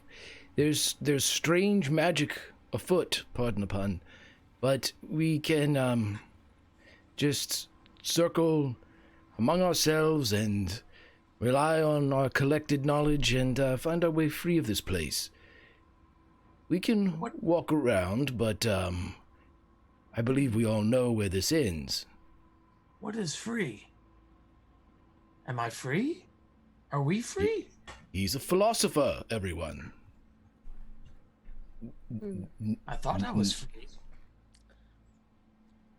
We have paths to walk. The souls of the feet of others can be sewn onto our souls to change the paths that we walk. Men in white are doing good deeds, flaying the souls from other people's feet to sew onto other people's feet. Man in white did this great evil. There was a flash of light. There's a flash of light and a man Here in we go. white. Does that make any sense? Yes. He had a beaked mask, and it smelled of roses, and he had a stupid hat. I fucking hate that hat. Wonderful. And he was in the cave. Can you take me to that cave? How did you know he was in the cave? Did I tell you he was in the cave? Nope. Wreck on that. Well, Where did you we've all see heard this it. man? I was sleeping, so to be fair. I saw this. He was above the court. He was cutting the souls off of the foot of the dead Vistani person. who I brought back to the camp because I figured that they would want to honor their dead. Boy, was I fucking wrong. Fuck those guys. I'd like to use Honoria's minor eyes of time to see how, in the many different ways in the future, I can get him to tell me what I want to know.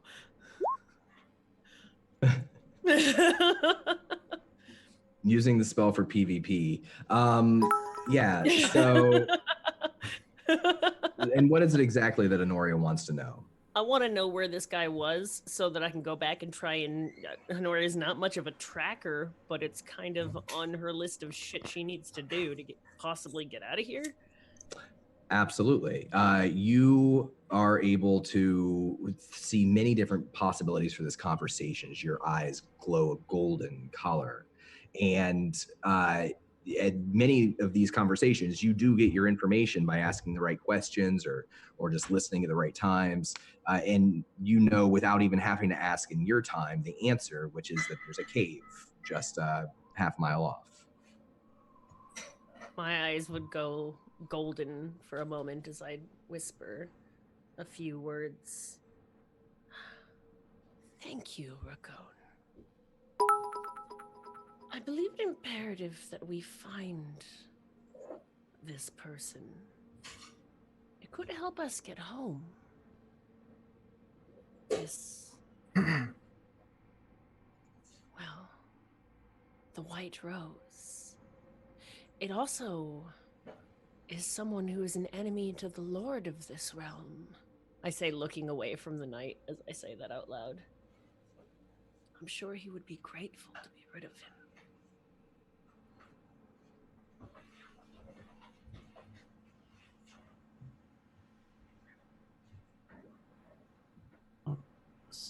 So, the cave? Do you need the cave? Yes. That's about 15 minutes that way. That's... I'll show you if everyone else is willing to tag along. I look around to the rest of the party leaning on my staff.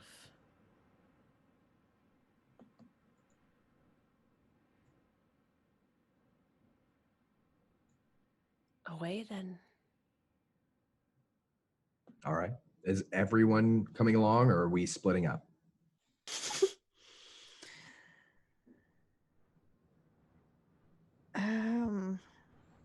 Averyn doesn't want to do too big of a detour, but we'll probably just, if everyone else is going that way, she will too.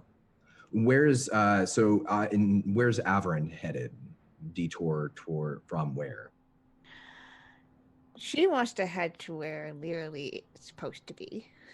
The Stormshire Forest, which is also the forest that surrounds the town of Harthalen, is to the southeast. And as it just so happens, this cave is about 15 minutes off the side of the road to the southeast. If you were to follow the road, you would see the cave just off the road. All right. So yeah, that's where we're going. Averyn's wrong with the map and assumably is leading as this whole conversation's going on. So we'll shift their path back towards that way.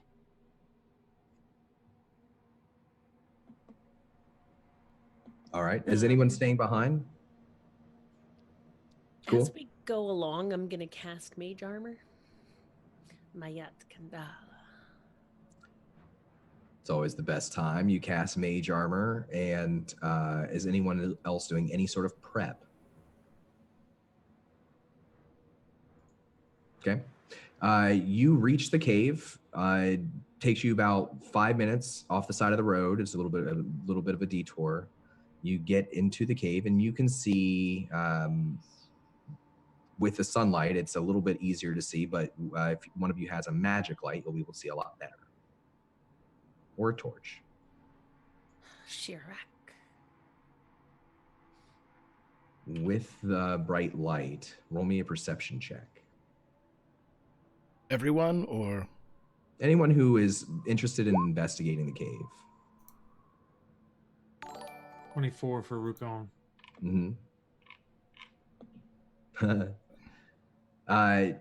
Rokon and Sir Reardon, you smell just for a second the scent of roses, and then it's gone.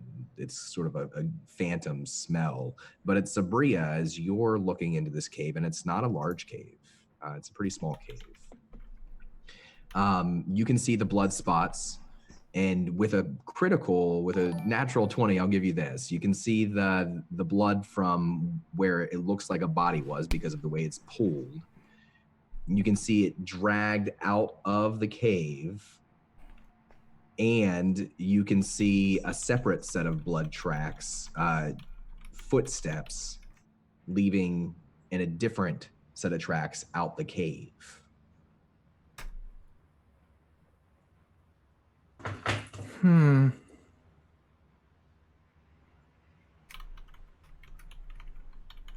Sir Reardon. Yes. Do you see these tracks? I do. More quietly now. And do you think it worth our time to follow them? He'll lean down as if he's kind of looking at the tracks and touching them, but not touching them, more to pull into the confidence of Sabria. Rukon is shook. Whatever the wizard did, he seems to be fixated on this. I'm not sure. Perhaps this would belay his fears, or perhaps confirm them.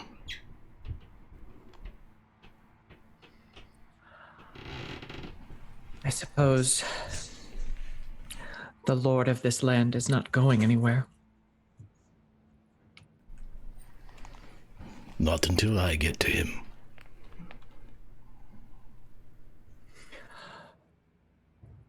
Tracks here, Sabria says more loudly so the others can hear.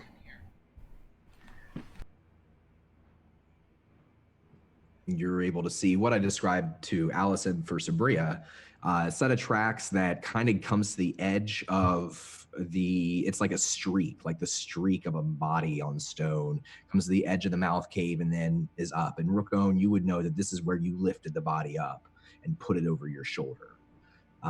The other set of tracks is a set of footprints, bloody footprints, and they seem to go down the side of the hill into the forest in the direction of the road that you came from.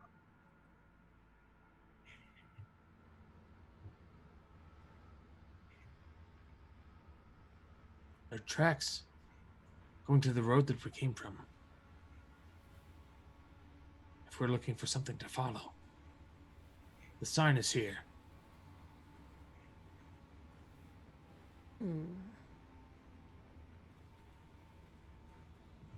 I'm not exactly a tracker, as I've said before. So if I were to try and take my best guess at how old those tracks are... Give me a survival check. Come I mean, they're still there. It did rain last night.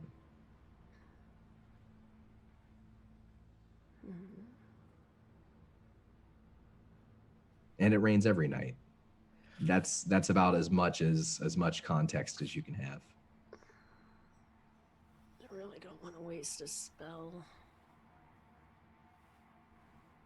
Does anyone have a way? Honoria says, not really wanting to admit that there's something that she cannot do, of knowing how old these tracks are. Well, the body was fresh last night when I found it. Right? So if it's dead, the blood must have happened then, so it's within... It is part of the night. Let me take a look at those.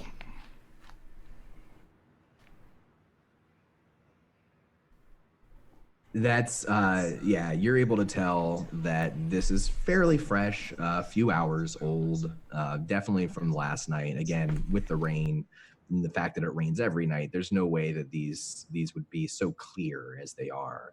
And you can even follow the tracks, even once, if you were to follow it down to the bottom of the hill, you'd be able to follow them through the woods, through the trees, and see where, like, there's a blood smear on a tree trunk and on a leaf.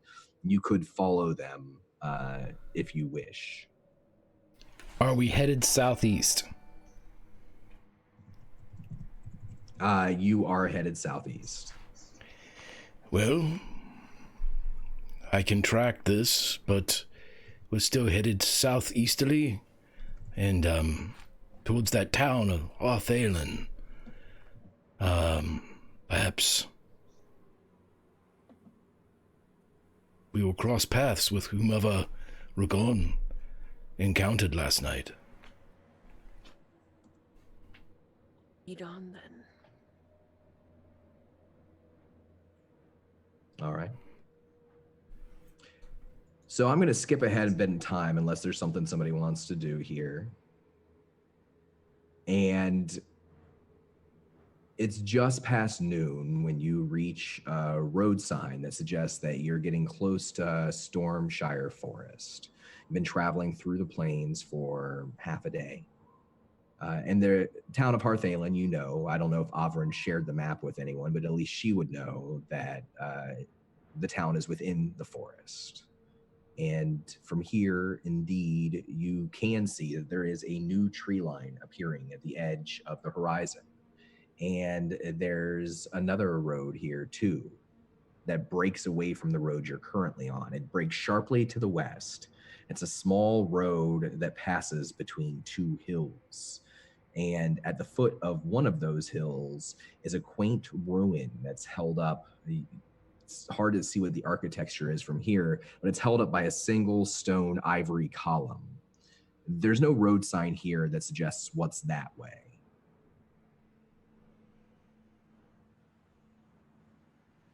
The town is in there. Not that far.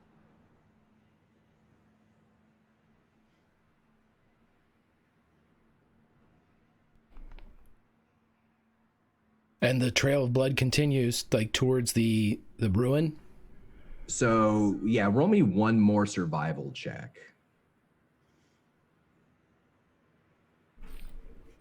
No. 11. It's strong right. 11, though. It's right around this point. It's been getting fainter and fainter throughout the day. It's strange that it would have lasted so long, but you find like little splotches here and there. Does this look like, now that he's been doing this for a while, does he think, wait a minute, this isn't a trail, it's an invitation? Roll me an insight check.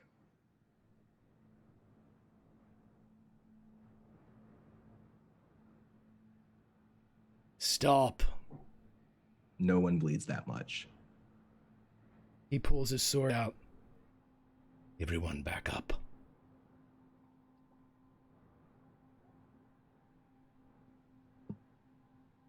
Why are we backing up? Should I be at the front? We're following a trail of blood. Whatever left this much would be dead. This isn't a trail. We're being lured. Is this because of what I've done? Sir Reardon would turn for a second, his gaze away from the field, to Rugon. No. If we fall in the next 10 minutes, that is your fault.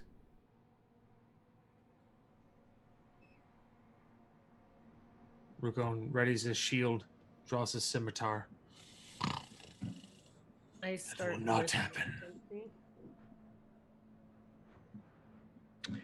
It starts with a sound of the earth yawning and waking. The road beneath you begins to shift, and small rocks around your feet begin to levitate, to float several inches up off of the ground. With a deafening crack, you hear a sound akin to the castle's wall being smashed by a catapult. That immense kind of sound. And you turn towards the western road, the unmarked road. There behind you, you watch one of those two hills that the road passes between begin to open up, to crack. And like an avalanche, it unfurls, but unlike an avalanche, it does not fall, it rises. That hill stretches and shows a stony body that looks vaguely humanoid as it reaches upward and upward. A giant, but Sir Reardon, not like any giant that you've ever seen in person or in a book. This giant has no feet, but rather legs that seem to be cut from the mountain, the hill itself. And those legs give way to a great torso of gray, sagging flesh, covered by a crude vest that's crafted from the scaly hide of what must be numerous great lizards, dragons, something big. It continues to stand up to its full height, maybe 100 feet tall, maybe taller. Its head is so heavy that it droops down, it hangs, giving the giant a slight hunch. But its face, as you're looking up at it, is the face of a man. An old, sad, stony man.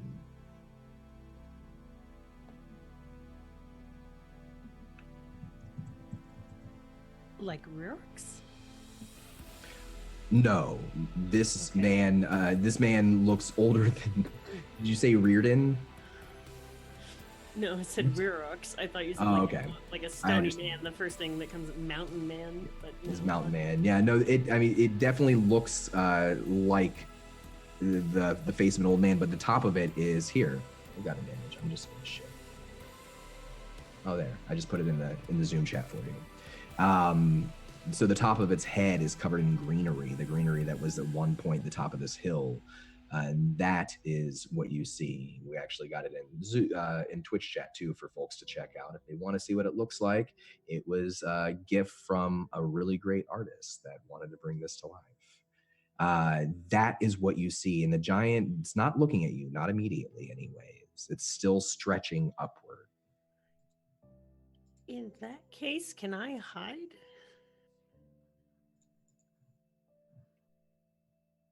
Yeah. Take a stealth check. What's everyone else doing? Rukon is standing in awe, not having seen something of this size ever. Sabria has drawn both of her scimitars and is backing up so that she's shoulder to shoulder with the knight.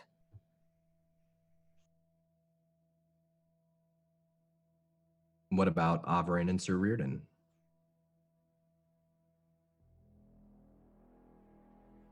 Averyn is backing into the tree lines, if it's there. You're moving towards the forest to the southeast. How far away is it? You'd have to sprint a good 200 yards. You'd have to. Never mind then. I'm just gonna. But you're in open land right now, so it is difficult to hide. And in fact, Honoria, you find this to be the case as you attempt to hide, that there's not a lot of places to hide right here. You're sort of out in the open. Yep, backing up.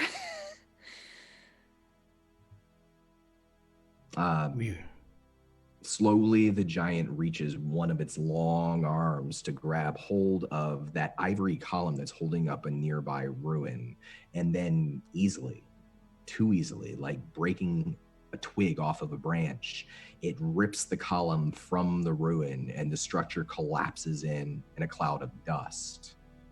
And then after a moment, the dust beginning to settle, the giant turns finally slowly towards you, gripping the column in its hand like a massive cudgel.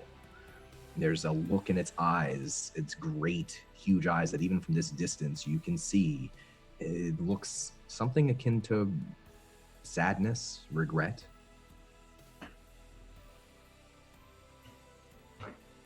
Reardon would look at Sabria. It led us here. Whatever was bleeding, whatever cast the trail, it knew we would run into this. We should run 5 different directions, rally on the southeast road.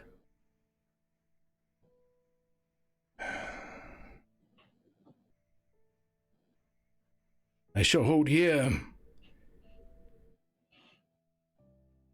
Split. I will see if I can't confuse it. confuse it? How? You're a fool. It will run one of us down. And if it's you, Then it's me, and not one of you. and what of your engagement with the lord of this land, my friend? You will have to fulfill it for me, priestess. But maybe this was the curse. Maybe this was what she was speaking of. Reardon's gonna grab Rakon by the scruff of his chest hair, and if he can, pull him down until they're eye level. Even though Sir Reardon's tall, he's no Minotaur tall. My friend, there is no curse. Think. I need your head clear for that. And as he gestures with his eyes towards the giant's sad eyes, its gaze hardens, and its stony teeth chomp powerfully together, and you can see them grit. It begins now to lumber towards you with gargantuan strides. Every time its mountainous base strikes the ground, it is with the force of a small earthquake, and it does take some effort to stay standing. You're able to do so, but it's beginning to come towards you, and it's time to make some decisions. Reardon pulls forth Absolution and stands. Do as the priestess said. Scatter.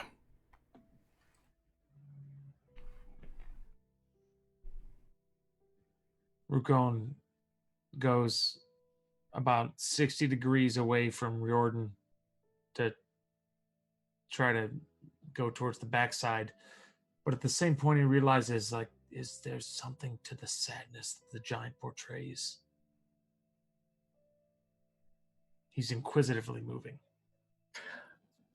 Saria breaks into a sprint, continuing as much as I'm able to the southeast and along that road.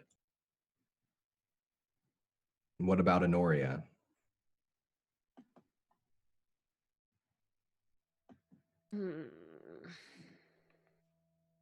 I'm going to stay hidden, but I'm going to fly up into one of the treetops. You're staying close by, though, to keep a watch on the knight and Rukon? Yes. And what about Averyn? Yeah, she's putting off, not wanting to stray too far from the pathway they were supposed to go, but will definitely try not to go in the exact same direction as everybody else. And she moves more off into the woods itself. Mm-hmm. So Sabria and Averyn, you are able to flee into the woods. You have time. Honoria, you're able to plant yourself in the trees. Sir Reardon and Rukon, if I'm understanding, are trying to basically set themselves up for a pincer so that they're not going to be where the giant can only face one of them at a time, correct? Correct. Yes. As the giant lumbers forward, it begins swinging widely with that stone column, a column that in and of itself must be 20 feet in length and thick. We're going to cut away from Sir Reardon and Rukon and Honoria and move to Sabria and Averyn. Now, Sabria, you run into the woods first. Yeah, as soon as you get into the woods, it's like a cloud covers over top of you. It begins to rain. The rain's beating down almost immediately as soon as you step into the forest. How far are you running? What are you doing? I'm not running any further with such a dramatic change. My goal had been to get back onto the road as much as I could. And you are on the road. The road goes through the I woods, see. actually. I see. Am I able to see Averyn near me? Averyn, are you trying to be sneaky as you go along? Or are you just running? Currently just running. Yeah. You see her, she's not on the road like you are. She's running through the woods off to your left. I call out, Averyn! And motion you back toward me on the road. Am I able to look back toward where we've come from and see what's unfolding there still? If you're right at the edge, then yeah, you can see that it looks like a fight is about to be met.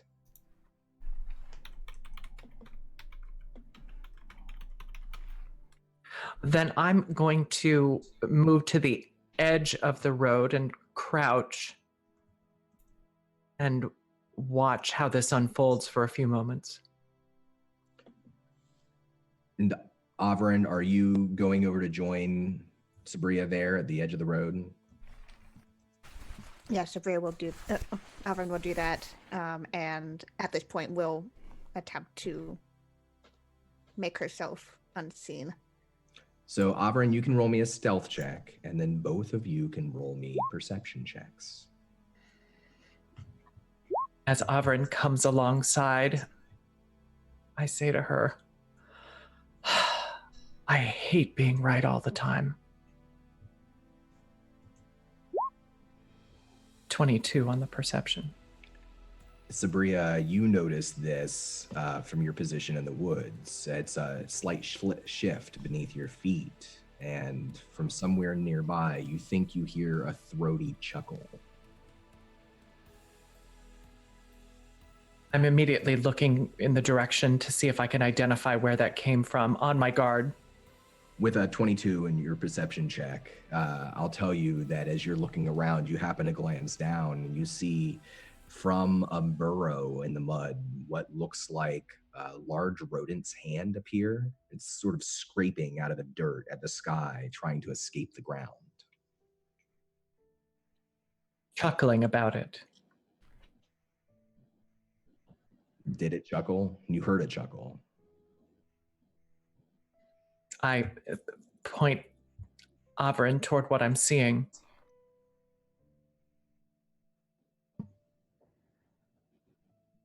Right.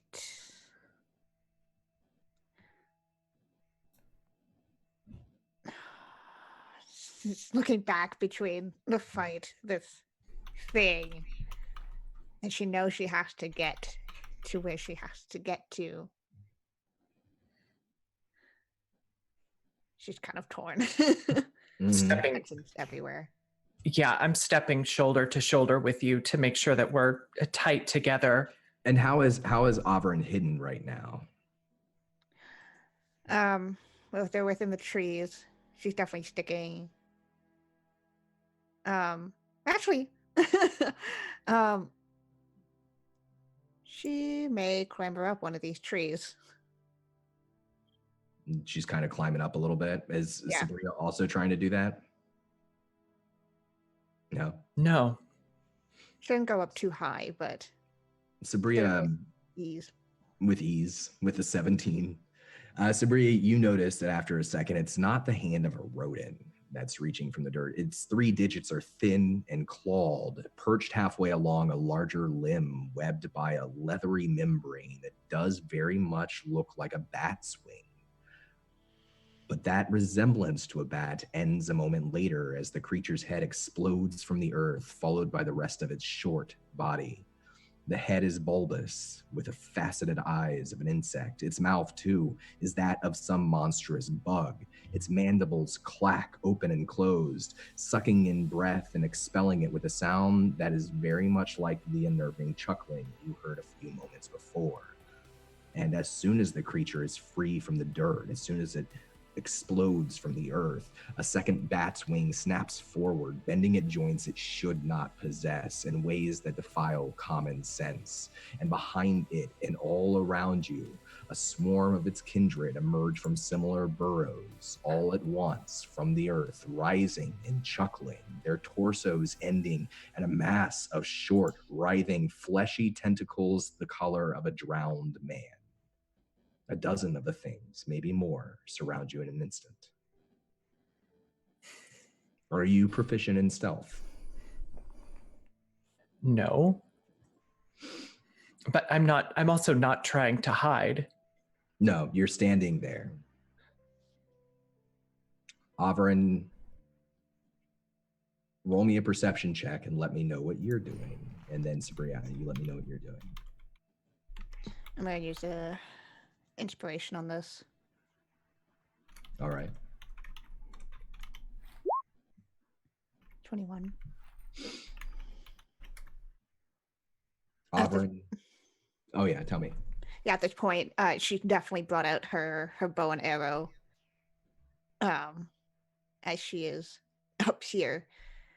Oh, just again, glancing from this, what's just happening over here to quickly over to the giant, then back.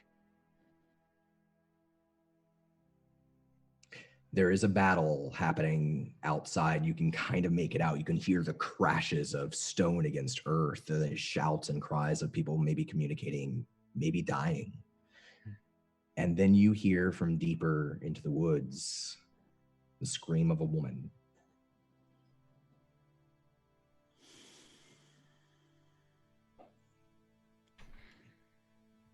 These things do not seem to have seen you yet. Are you continuing to stay hidden, or are you doing something else? Hands. Does that scream sound a lot like one that I've heard before? It is a moment of extreme deja vu for you.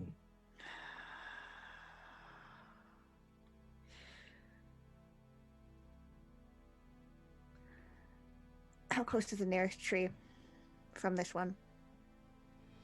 You could hop with an acrobatics check. You could jump to a couple of trees and hop down and start running if you want. Yep. Give me an acrobatics and give me a stealth.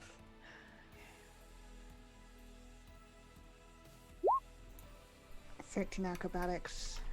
I'm using inspiration on stealth. Okay. 19. That's good.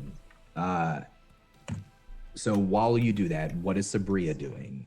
These creatures, short, clacking mandibles, bat wings, bodies that are like humanoid flesh, but pale and shredded. Sabria experiences something that she has almost never experienced in her life. In fact, only once, perhaps, in a situation like this, and that is panic.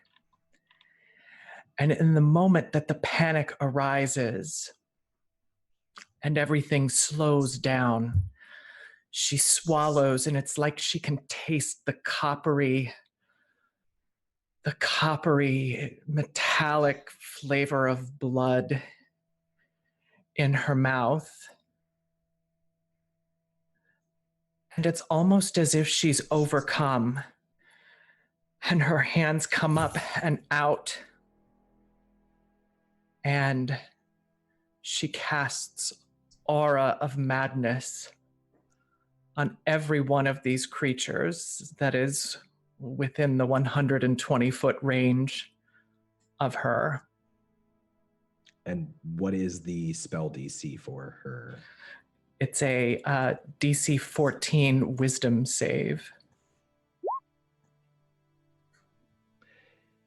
As you feel something move through you, something hungry, something that's been wanting to get out, you have a flash, a memory. For a moment, you see your friend, one of your greatest friends, a man named Jaunt, and female warrior that you had created a level of respect for, named Rasha. You see them beneath you. You're climbing out of a pyramid. You're watching them tear each other's throat out with their teeth. And so too do these creatures begin turning on each other, their mandibles tearing into each other, their hands ripping each other from limb to limb. One of them still coming towards you, and then two of them are on top of it, ripping it into tiny pieces. They don't stop until there is nothing left. But we're going to cut away from there. And we are going to go to Kiana. Kiana, you hop from tree to tree. You slide down the tree, and you're pretty sure you're not being followed.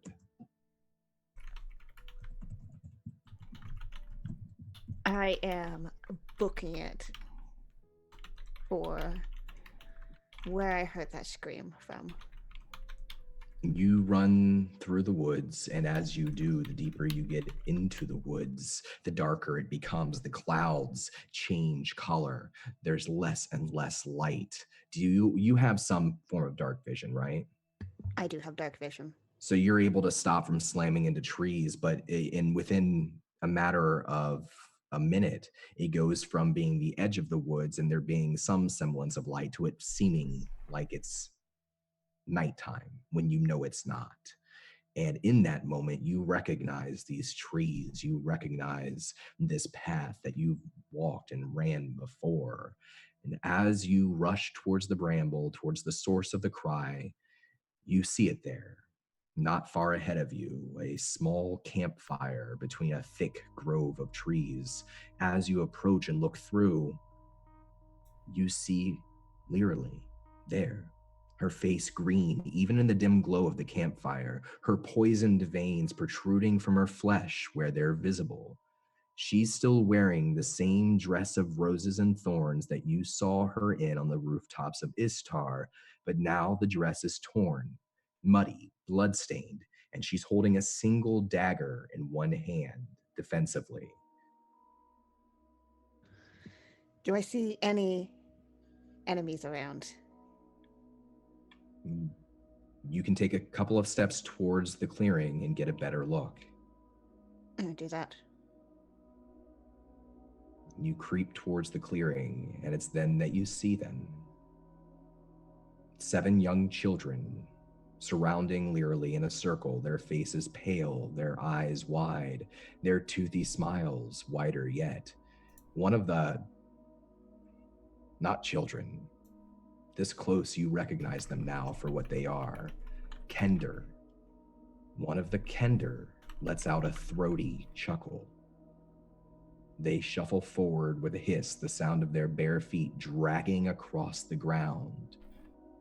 The chuckle turns to a huff and a snort. And all at once, all 7 of the Kender raise their voices in obscene, mad laughter. And it is very much the sounds that you heard in the mirror.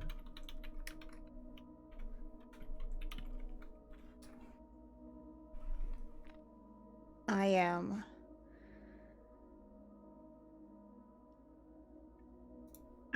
going to run and try to place myself in front of Leerly. As you sprint forward, the Kender too all leap at once towards Leerly, tearing at her with, at first, what are yellowed fingernails. They're cackling. She stabs the first one that jumps towards her before the rest of them tackle her to the ground, covering her like a fleshy blanket, a pile of pale, dirty bodies. And in that moment, through that mass, as you're running up, you can see her eyes, terrified. And she sees you too, approaching. And she pushes a hand up through the Kender, up towards you. And just like when she fell from the rooftop in Istar, when she was swallowed up by the darkness, she's reaching for you now, and you can hear her quietly whisper, "Sister."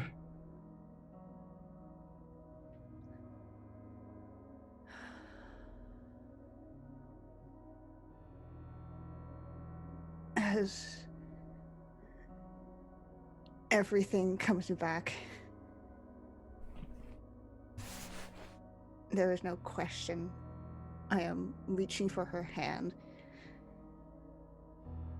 And at that time, as I touch her hand, my scar aches and I put my hand up to it. And I'm gonna use my gift of the storm. Put tidal wave. Do you have tidal wave on your character sheet? I need to get that, but That's okay. I can actually pull that up for us. So tell me about what it's like when you touch this and summon this ability that we've never seen before.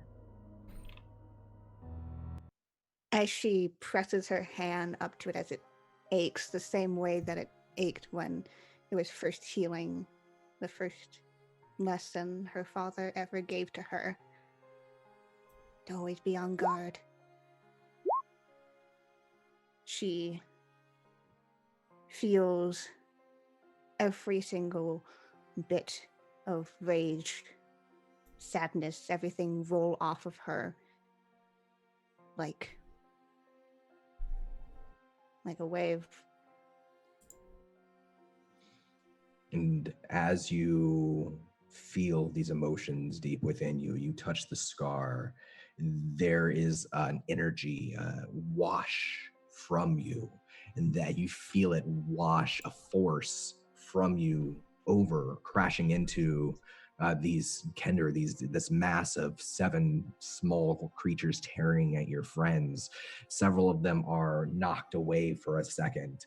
The rest of them turn towards you, and they turn away from Leerily, who's on the ground bleeding, covering her face with her hands, and they leap for you. I need you to roll me an athletics check. I'm going to take inspiration on this one. You That's throw the first one off of you just with a push.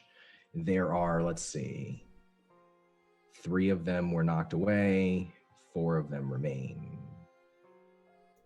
So, no, that's wrong. 3 of them remain. So go ahead and roll me another athletics check. I'm going to spend another inspiration on this. Okay. Nope. Roll me one more athletics check.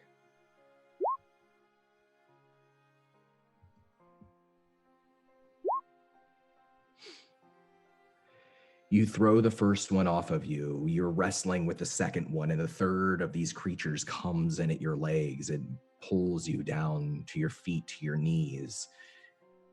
Leerily stands up. She's staggering. She's got her dagger in her hand. She sees you there. The 4 Kender knocked down to their feet stand up, and they begin to leap at you too. Roll me one more athletics check. Other inspiration. Natural 20.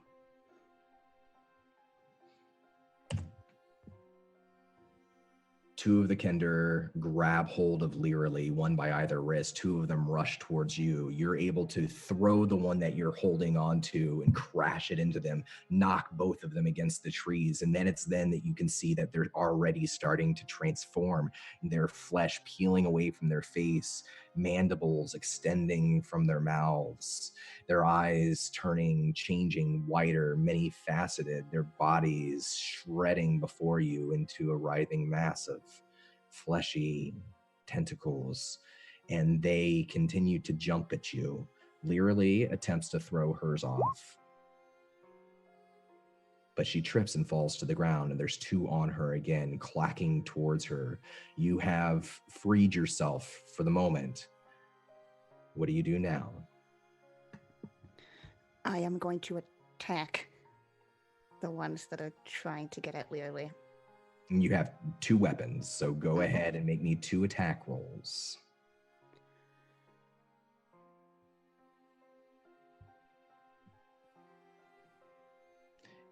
You are able to knock one of them off. One of them still has Leerily. Roll the damage for the Bone Tonfa for me. We'll track this for later. Perfect.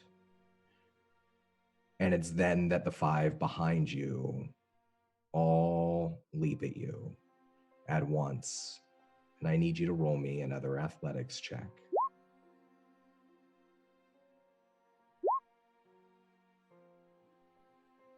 This time you go down. All of them on you, all of them transforming. Leerily attempts to break free. And she is able to. She kicks the one off of her. And now the mass is on top of you. You can feel their strange bodies changing on top of you. Their mandibles clacking down towards you as you try to hold them off. You see Leerily above you for a moment. What are you doing here?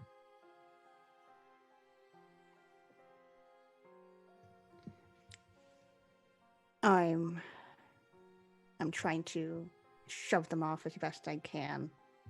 Get past this claustrophobic mass. You were pushing upward. Mm-hmm. Go ahead and roll me another athletics check. They're trying very hard to keep you pinned to the ground here. Another inspiration on that. Nope. You do push your hand upward and it breaks through the pile. It's stretching towards Leerily.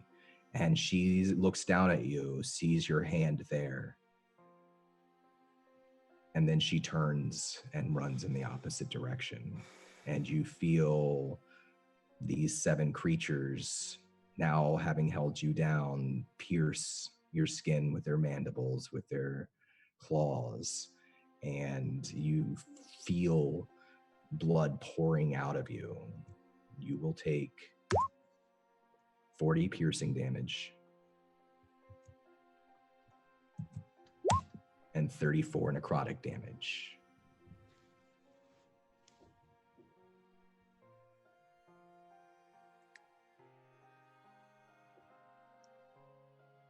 As they tear into me, everything goes black. And as it fades, the side of your face on the ground, these creatures doing what they will, and it goes black. You see Leerily's footsteps, her running feet, disappear into the distance to the southwest. And you think there, just before the end, you see the lights of a town. And that is where we will end this season of May Black Roses Bloom.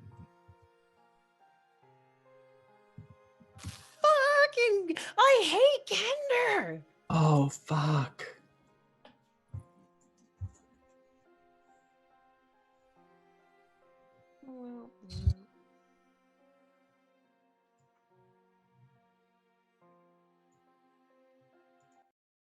All right. Fuck you, man. Fucking No, hell, that's an entirely valid response. We obviously have a lot to deal with when we get back next season. I wish we didn't have to wait a few weeks, but that is where we are. I do want to say thank you, everyone, for coming out for tonight, and I'm just gonna go ahead and send it over to Greg when Greg's ready, and we can go around and everyone can introduce themselves and say their piece. Okay. Here's the thing, everybody. I'm in charge of the stream, and we're not ending. So everybody regroup, get your shit together. We're just take 5. You know, we're never split the party. I didn't. Oh shit. All right, Billy, what do you got? Fuck you, man. Dude, I don't know. This whole, like, from a character standpoint and an IRL standpoint, like I am mind fucked right now. So I don't know. Thanks for everybody for hanging along, but like this has affected me on some fucking deeper level. And fuck. Man. I'm stoked to be able to fucking experience this shit with all y'all. Man. I don't know. I really don't know.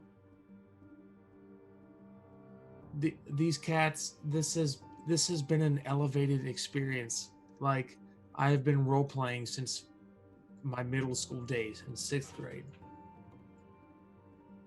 And this is something that's on a fucking level in play and in real life that has elevated my fucking existence and challenged my perception of fucking shit to an area that I can't really digest completely. But this is great. This is something new, and this is something fresh, and I've been around the block, and this is something that is as visceral and real as it gets. This crew of people is you're not going to find this. You're not going to find this. I'm not going to find this anywhere. Like, this is just I don't know. I'm struggling to find the words. This is some fucking awesome shit. There's some people that they're pouring their hearts out, and it's paying off, and the work is great. Man, and as from a character standpoint, I'm sorry if I let you all down. This was something else. This was, man, I gotta pass this on. I don't know how to process all this right now. I'm sorry. All right, brother. Well, everybody, you need to follow Billy. The link is currently in chat. If you haven't done so yet, do so. If you don't, shame on you. And let's go over to Allison. Allison, how are you doing, my friend? And yeah, just how are you doing? No smart ass quips. I got nothing. I don't either. I mean, I feel like I'm gonna be sick, is what I feel like. I'm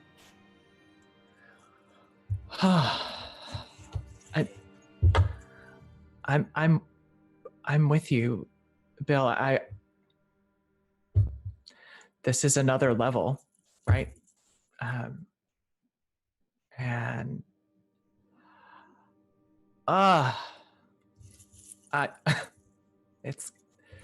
this is gonna take some time. I'm kind of glad we've got some time, because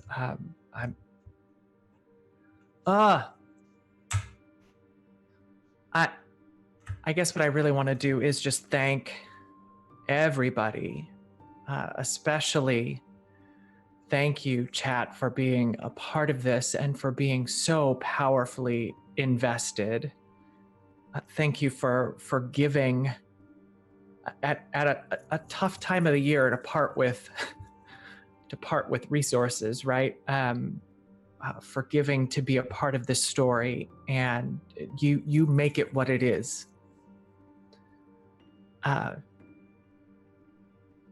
To these cast members, it is an honor. It is an honor to get to do this with each one of you. Every single time we share this screen, I feel so deeply honored. Dawn, man, I feel so lucky that I get to do this in the world that you're building. And Kiana, I want to throw this table. But we got you. We got your back. I'll catch you all in chat on the other side of this. But many happy holidays to everyone. All the best of the season, even as the darkest night of the year is upon us. So much Respect, honor, love. And then as we go over to the wizard, Tia, how are you?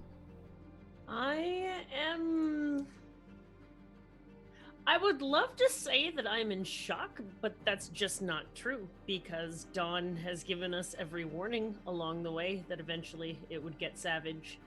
And maybe it's just a bit sadistic of me, and I'm sorry, Ken, I love you, but fuck yeah, it's about time. Like, I've been waiting for this to start to get rockin'. I've been scared and paranoid the whole time, and I knew it was gonna come eventually. Hope that we can save you, but if we can't, maybe next time we won't split the party. I hate Kender more than anything in the world, and now I have a reason to hate them just a little bit more today. I think we can get to you in time. We have 2 weeks to figure it out. Starting to realize that we're trapped inside this world is something that is not just in this world, but in this particular bit of land is suffocating. And I like that. I don't get to do campaigns with evil overtones, let alone undertones. So this heals my heart in a lot of different ways that I can't explain. It's true. I like being able to explore the darker parts of who we are within a safe boundary, so to speak. And it definitely helps me pull away from my depression in real life when I can just pretend to be someone else that's a bit more powerful for a few hours. So thank you, all of you. And yeah, that's all I gotta say. Awesome. And that put a much needed chuckle in my throat because of its absolute honesty. As DMs, as soon as we scattered, there wasn't one of us that went, shit. And I mean, Don we know that he's got rats lurking in every shadow, or cats to jump on our mice when they, well, I agree wholeheartedly with you, Tia. As we go up to someone who is unfortunately getting colder and not older, Kiana, how are you? It's gonna be fine.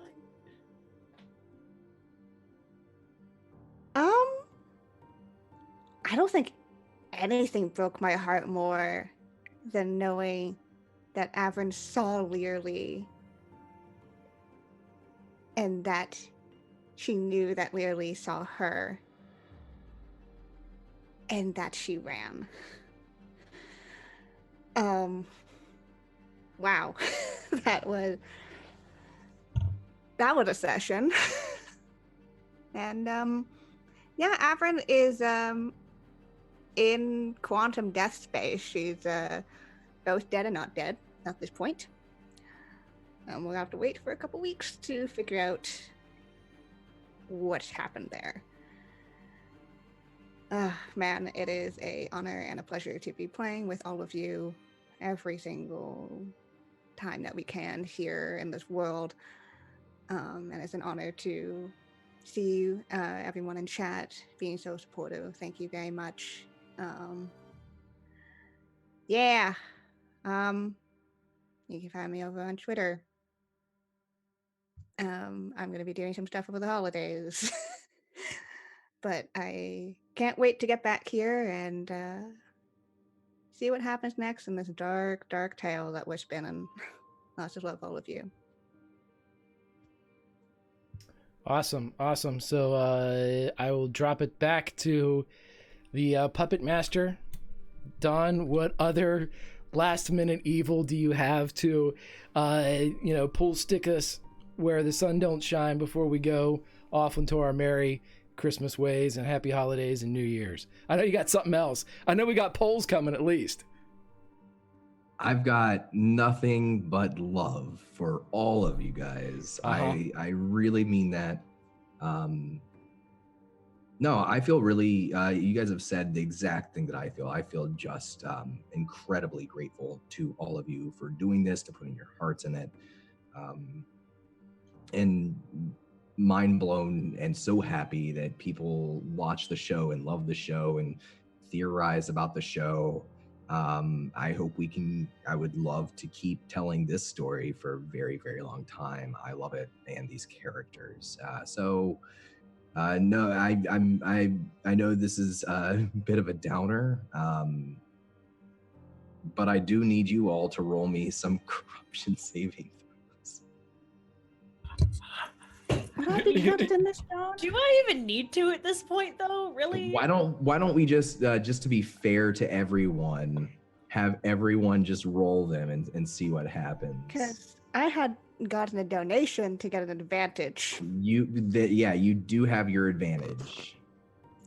Ah, Oh, it happened. Allison, so let's talk about this for a second. You have the choice now as a player. And we can talk about the context of this too. Do you want to make that choice right now, or do you want to think about it and we can come back to that? the choice is that I can. So I was corrupted to lawful neutral after the flashback episode. After last week's episode. The choice is to go back to lawful good, but lose the level, right? That's correct. You lose one level and you can return to lawful good. No way. especially after getting to use that special little gift from the Jackal Queen, the Aura of Madness. Yes. That was amazing. It was so fun. To the dark side. It was so fun. No, I'm good. Okay. I just wanted to check. That's the first time that's come up. That's really cool. We were just talking about that earlier. Yeah. Okay. So, Sabria, you pass. Rookone, actually, you have no. Rookone, roll me 1d6 and then roll me 1d8. All right, one moment.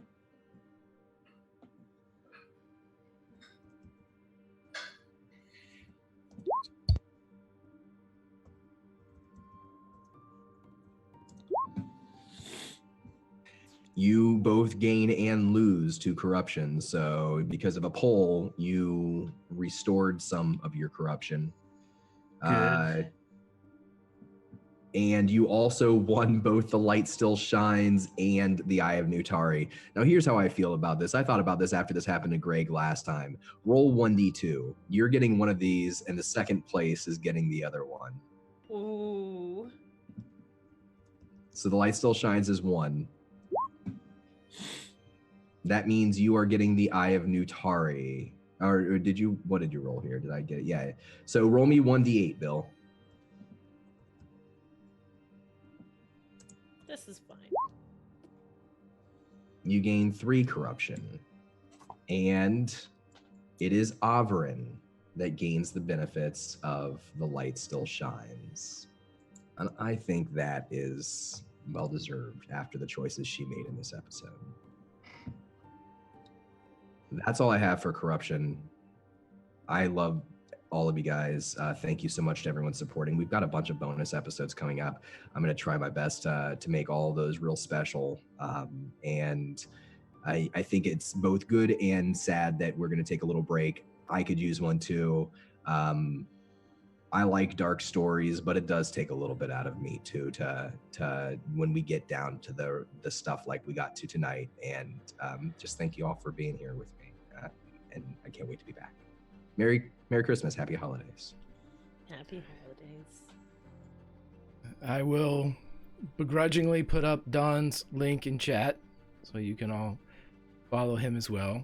Now I joke, I will just mirror everything that everyone said. This is a fantastic story told by a fantastic individual, filled with fantastic characters from fantastic players. The reactions are great. The chat and community are awesome. They are legion. You are all aces in my book. I appreciate everything that you all do and add to the story, to the narrative, to my life. As for what I think about Sir Reardon, I will quickly tell you this. I have never played a character I have cared for more, nor walked in the mud in a world that I have cared for more. And I am greatly looking forward to continuing that journey. And as Paladine shines, I shall continue it with Lady Averyn. I make you my solemn vow, and I have yet to say it, but I will end this season with this. On my honor, and my honor is my life. Have a fantastic 2018 and an even better 2019. Who knows, we might see you before, but we'll definitely see you after. Love you all.